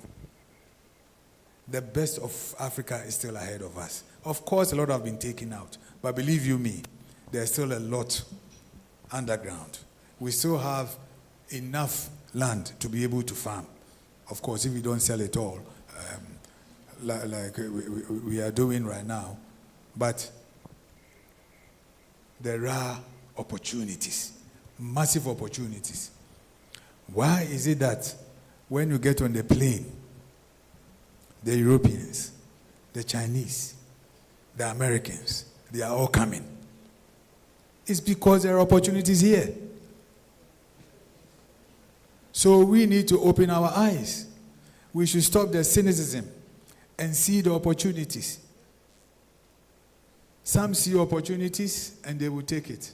Some see opportunities and they will complain. Every morning, listen to the radio. Instead of talking about opportunities, we are talking about the issues. And I'm saying, but why don't you try and give hope? Surely, things are, okay, not very good. But there are still a lot of people flying in every day to take the opportunities that are supposed to go to Ghanaians. Oh, yes, we can.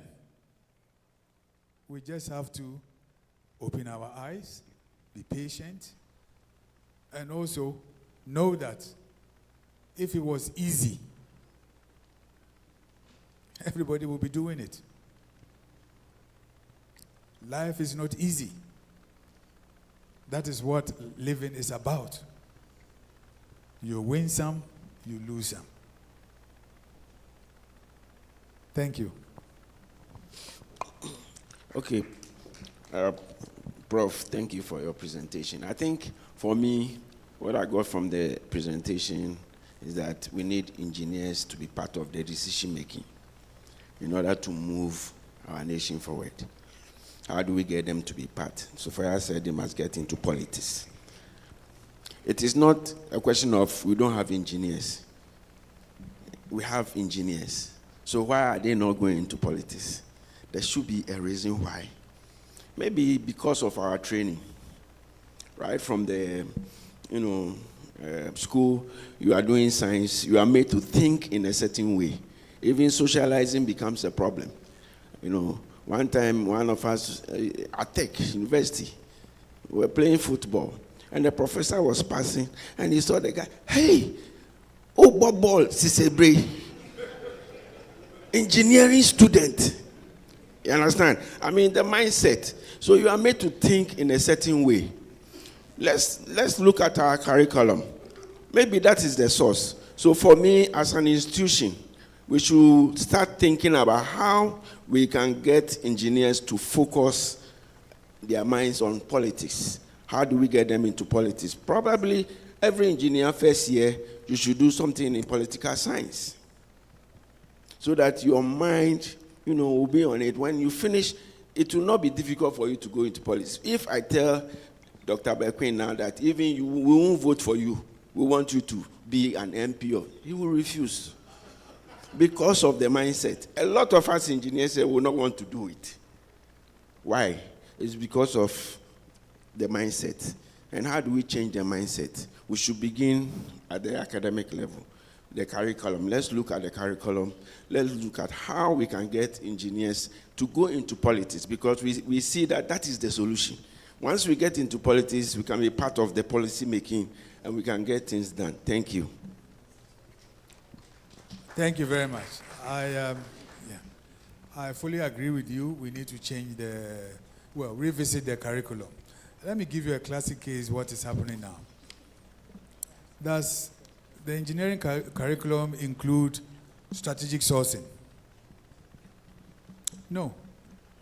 It doesn't include strategic sourcing. But recently, because of the fact that one has been talking about strategic sourcing and engineering, now quite a few of the universities are looking at including it in the curriculum. So I fully agree with you. We need to look at the curriculum and see how we can also build the soft skills and let the future generation of engineers realize that you can't keep on sitting back and hoping for change. You have to be part of the change process. Yeah. Thank you. Amponsah Mensah is the name. Yeah. A very quick one. The question that was asked was, how do we get there? And I think we must look at ourselves first as the institution. How many politicians has the institution sponsored? Result. We are here asking politicians to give us a chance. Power is not given, it's usurped. We are lions, we take power. So we must understand these things as engineers. If you want to have change, the problem we see as with the policymakers is also an engineering solution that we have by getting engineers involved in politics. You don't need to sit in parliament to be a policymaker. That's one thing we must understand. Wherever we are policymakers. Wherever we are engineers. And the key is for us to make ourselves relevant, to change the system. I mean, when you go to the district council level, that's the best place where systems can be changed. The person in charge of maintenance is an engineer. How often does he go out to inspect that things are being done properly? Here we are looking at the top, but the problem is right by our sides. Let us go out there as engineers, and the engineering institution must be so relevant that it must be given a monitoring role. We must make ourselves so relevant that we are given a monitoring role to go to the district assemblies. So maybe we sign off, maybe the head of our institution signs off some contracts, or when it's completed, or we have a way of signing off contract. These are the things that we have to do. We have to put ourselves in a marketing role. We need to restructure our organization. For instance, from what Prof said, if all these things are problems that we have, then we have to restructure ourselves so that we can address these issues. How do we restructure? We don't have to wait for government or anybody to give us money. We can set ourselves, so far as there's a problem, there's a gap. And when there's a gap, and we can identify, we can find a solution. And when we find a solution, we can monetize the solution and therefore make money for the institution.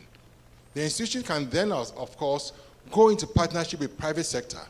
Because if you have a team or a section that goes out to only find solutions for the problems we have, the myriad of problems we have in the country, then that means we are sitting on funds ourselves. So as an institution, I believe that we have our own issues that we have to resolve.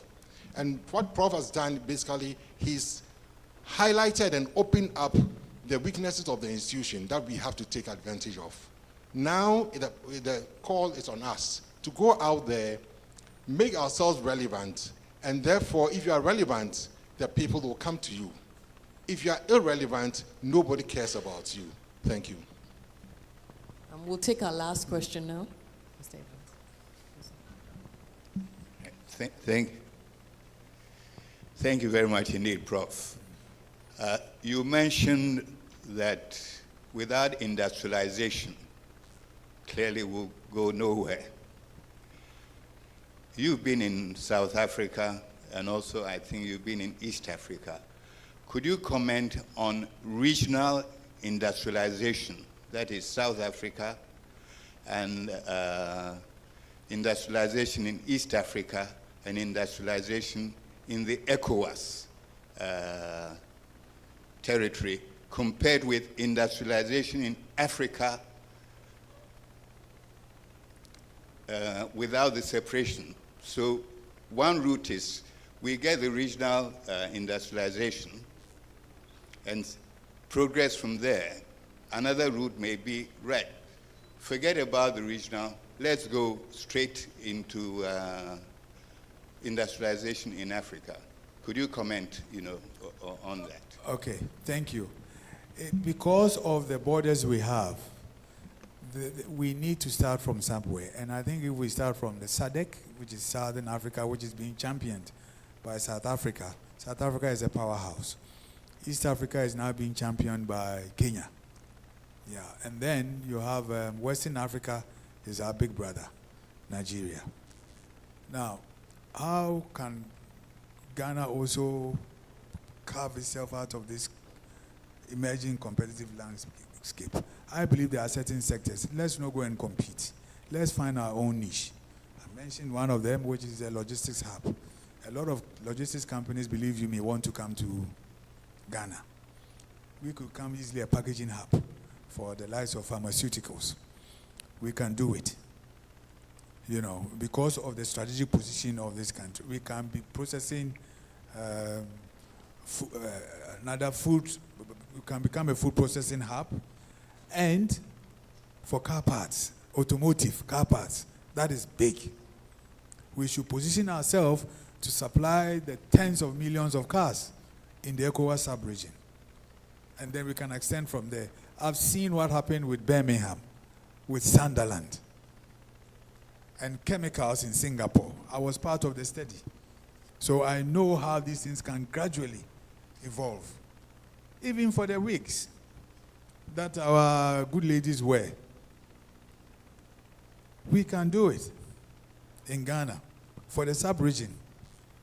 The companies, the good thing about Ghana is that there's a lot of goodwill towards our country here. So we can become a packaging hub, a recycling hub, like I mentioned, for aluminium. Let them all come here, we recycle it, and then it goes out. We can do that. We started off with vaccines, you know, which was an initiative by the current government. We can expand it. But for me, it's about the logistics. There's a great opportunity for our beloved Ghana if we can really position ourselves. You know, some of these things is not new. You all remember the gateway. The sad reality is it ended up being where is the gate and where is the way? You know, because we did not focus. The gateway into Western Africa. That is what we are supposed to be.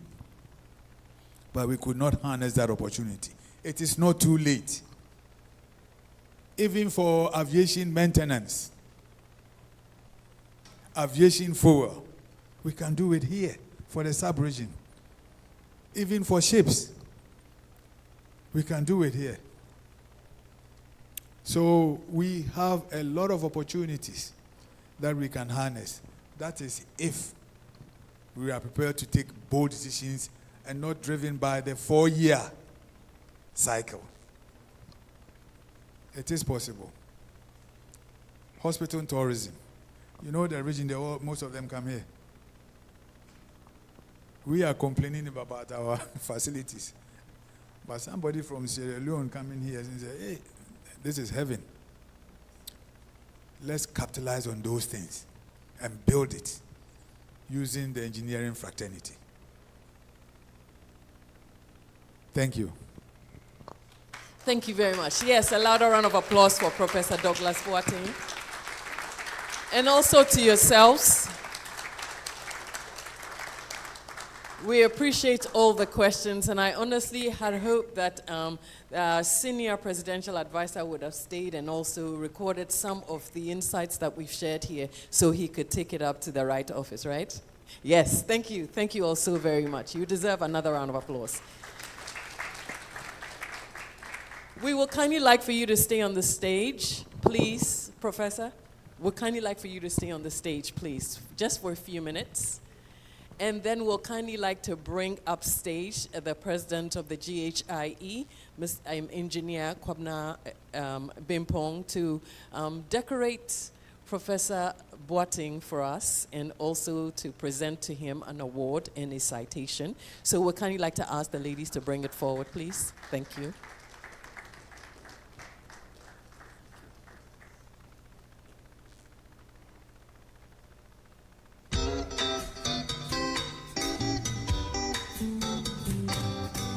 Well, I would like to call my Vice President, Engineer Sophia Tijani, to help me do Prof this honors. And as you are aware, this is going to be an annual affair.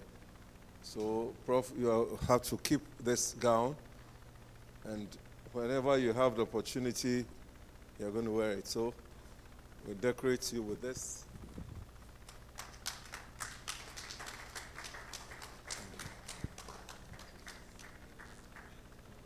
Definitely made in Ghana.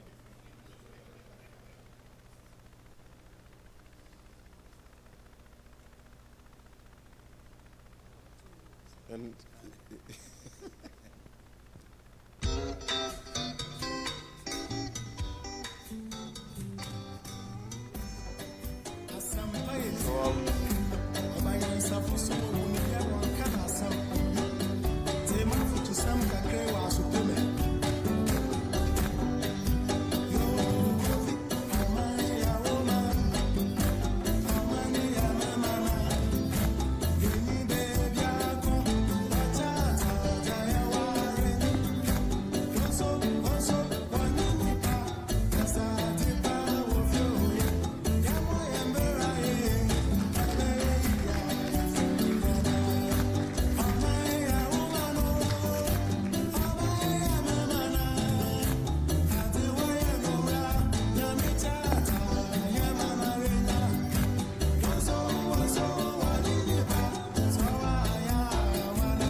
Of the Ghana Institution of Engineering, we present this to you, Professor Douglas Boateng, for being the lecturer, I'll put it that way, on the Professor Boateng GhIE annual lectures. Thank you. So we have another certificates. And this is going to be done every year. This one's only, this is just for today.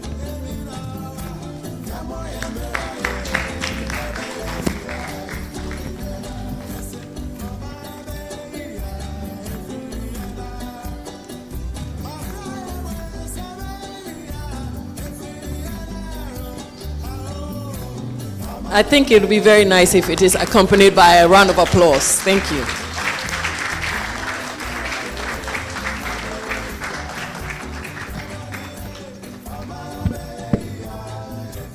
Yeah, I think that works. Yes.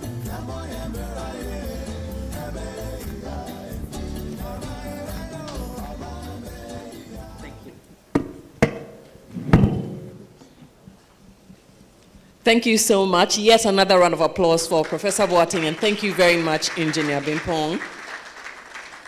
Before we say a very big thank you to all of you, we'd like to first say thank you to our sponsors for making sure that this event was a great success. We'll also like to acknowledge our friends from Gold Ridge who are here with us this evening, Dr. Sledge Dodu, founder and executive chairman, Sir G. Philbrick, the business development manager, also from Gold Ridge.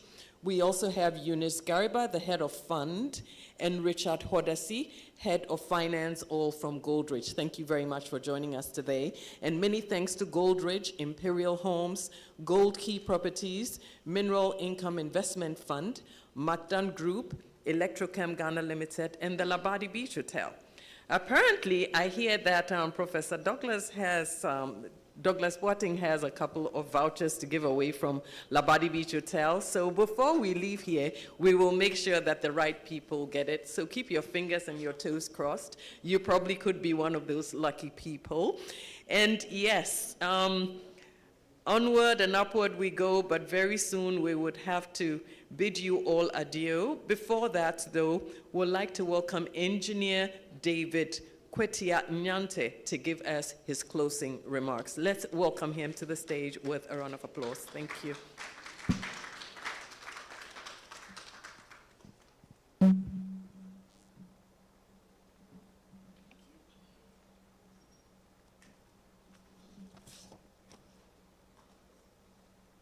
Wow. Good evening. President of the Ghana Institution of Engineering, Engineer Kwabena Bimpong, distinguished speaker, Professor Douglas Boateng, our valued sponsors, fellow engineering practitioners, ladies and gentlemen. As we come to the end of this enlightening annual lecture on the theme, Engineering, Industrialization After and Strategic Sourcing, the inextricable links, I want to express my deepest gratitude to each and every one of you for your participation and contributions.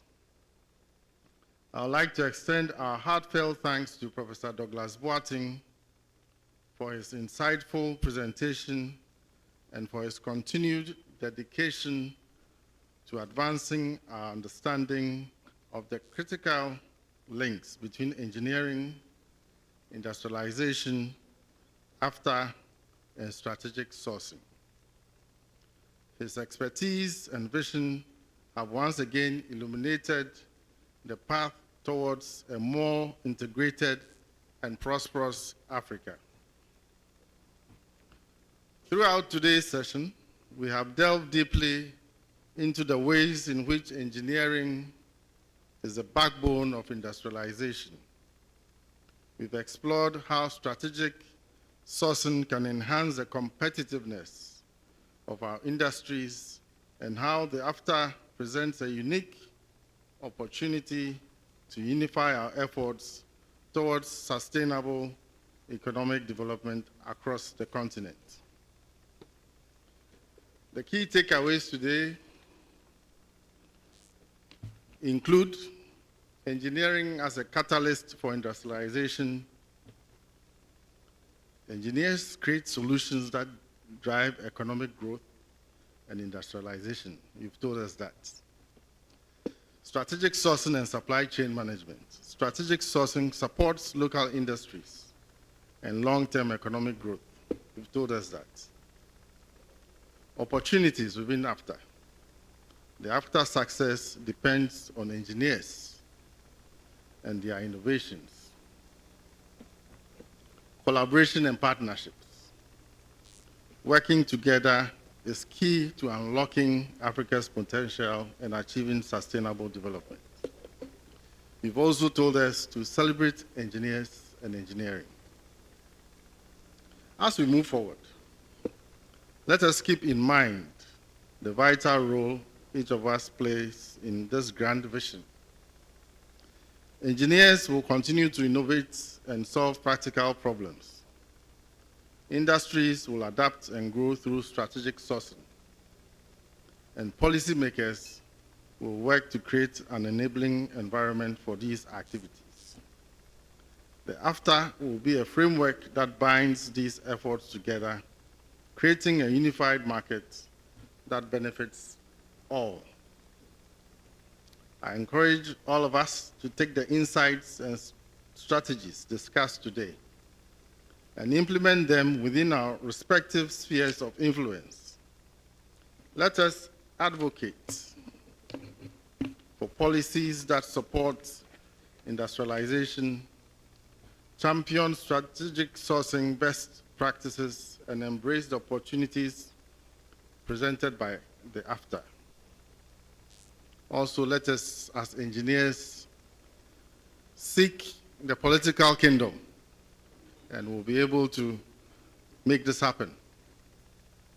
Our collective efforts will drive the sustainable development and economic integration that our continent so richly deserves. In closing, I would like to thank the organizing committee, our distinguished speaker.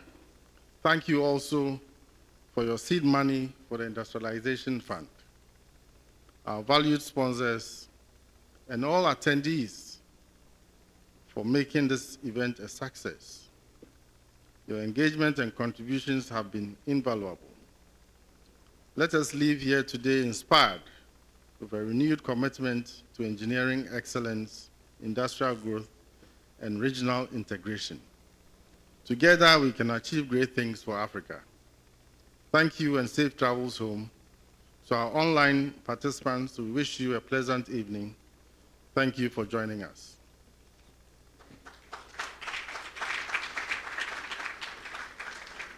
Thank you.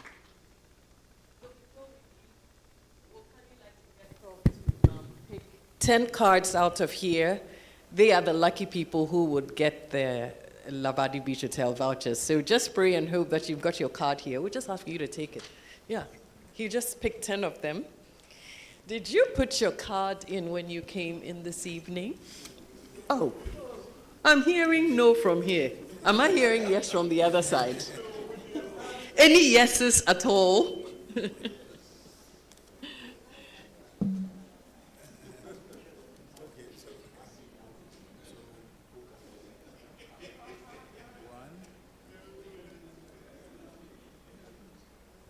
Okay, is he sending it back to me? Oh, yeah, I knew that would happen. So I think Prof is picking 10 call cards and sending it back to me, so I announce right back to you. That's fine, I can do that. Okay, do we have 10?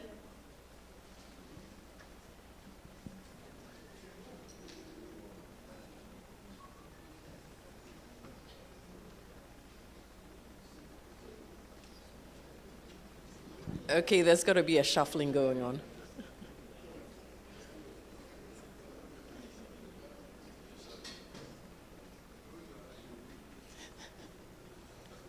Here, close your eyes and pick one. Okay, let's see what we have.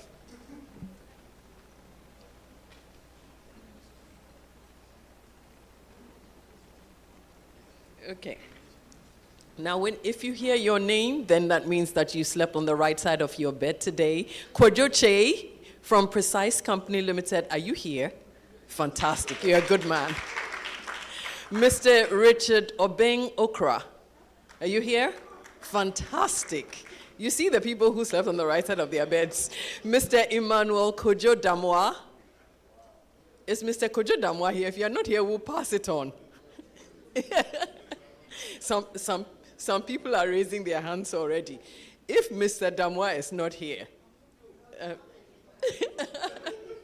Sapphire, please. Nada Makuk, are you here? Is Nada Makuk here? Nada, we shall say a prayer before we give out your card.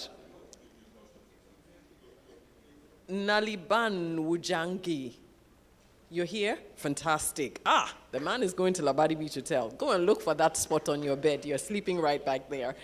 Dr. Mrs. Stella Ejenim Boateng. Oh, you were right on time. Engineer Kwesi Apia Asamoah. Engineer Akwesi Apia Asamoah, are you here? Are we passing it on? Going one?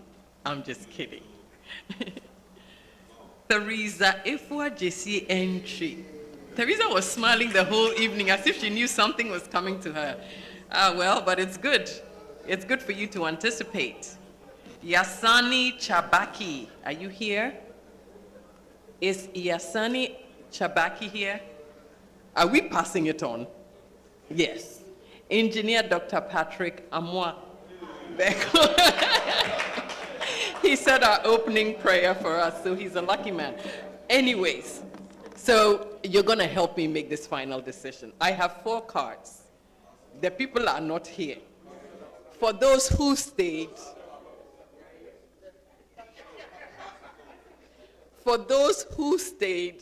they get it. So where are the extra cards? Do we have extra call cards? Extra? No, you pick it. I don't want to be stopped at the gate too. Yes. Free and fair. I don't want anybody to stop me at the gates. Okay, yes, it's been a very, long evening, but something for you to laugh about before we bid you adieu, so it's also a good thing. So anyway, just keep your fingers and toes crossed. You might end up getting one of the 4. Okay, quick. Okay, 4 of them. Samuel Jan. Oh, but Samuel, how could you do that? I was fighting for you. Nanose Akumia Jr. Ah, there you go. Fantastic. Thank you. Daniel Solomon Morton. He also left. Hey, people. Theophilus Saki. Theophilus Saki also left? Oh, okay. You know what? For the 3, I would leave it with the president, and he would like to make okay.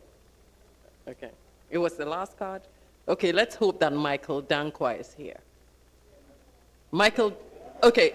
I would leave the 4 with Honorable President, and he will decide where to send them. On that note, we'll kindly like to call the Vice President of the GhIE, Engineer Sophia Abna Tijani, to give us the closing prayer before we do our photographs for the evening.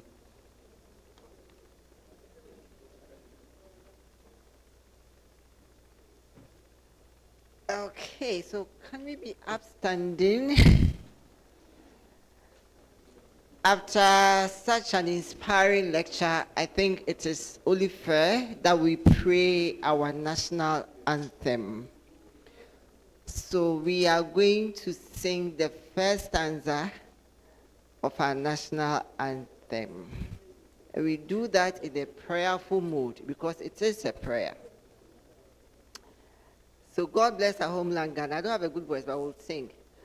God bless our homeland, Ghana, and make our nation great and strong, bold to defend forever the cause of freedom and of right. Fill our hearts with true humility,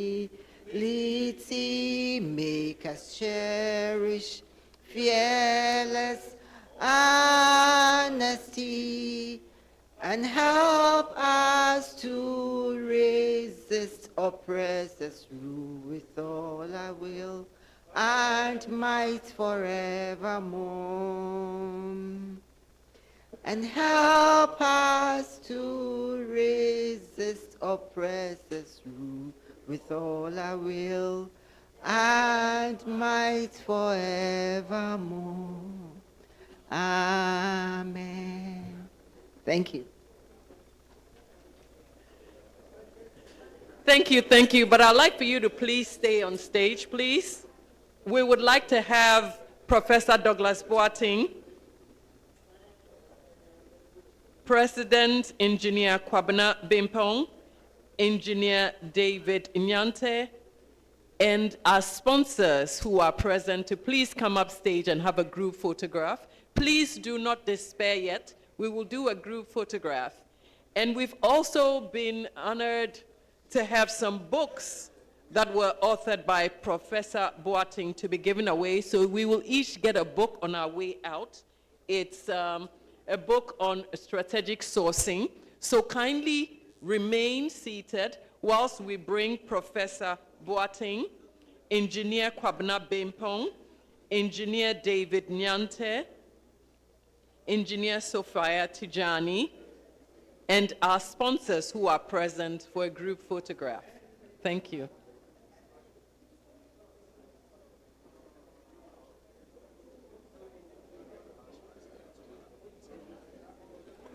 Okay. What's president? Oh, okay. Yes. Yeah. Council members, past presidents, please come forward and join in the picture. Yes, and there is refreshment also for everybody. Past presidents, please. Council members.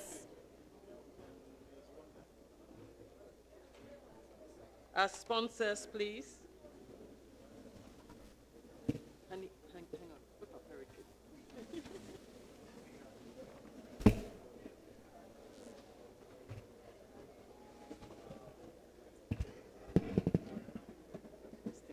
Get lost very quickly.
Distinguished ladies and gentlemen, would like the family of Professor Boateng to also join him on stage to take a photograph together.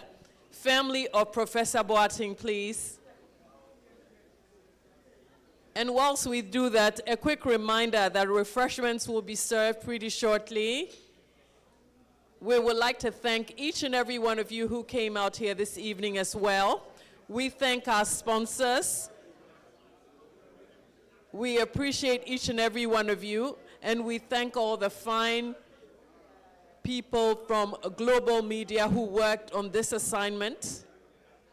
We wish you all a safe drive home and a good night, but thank you all so very much for being an amazing audience. We appreciate each and every one of you. God bless you.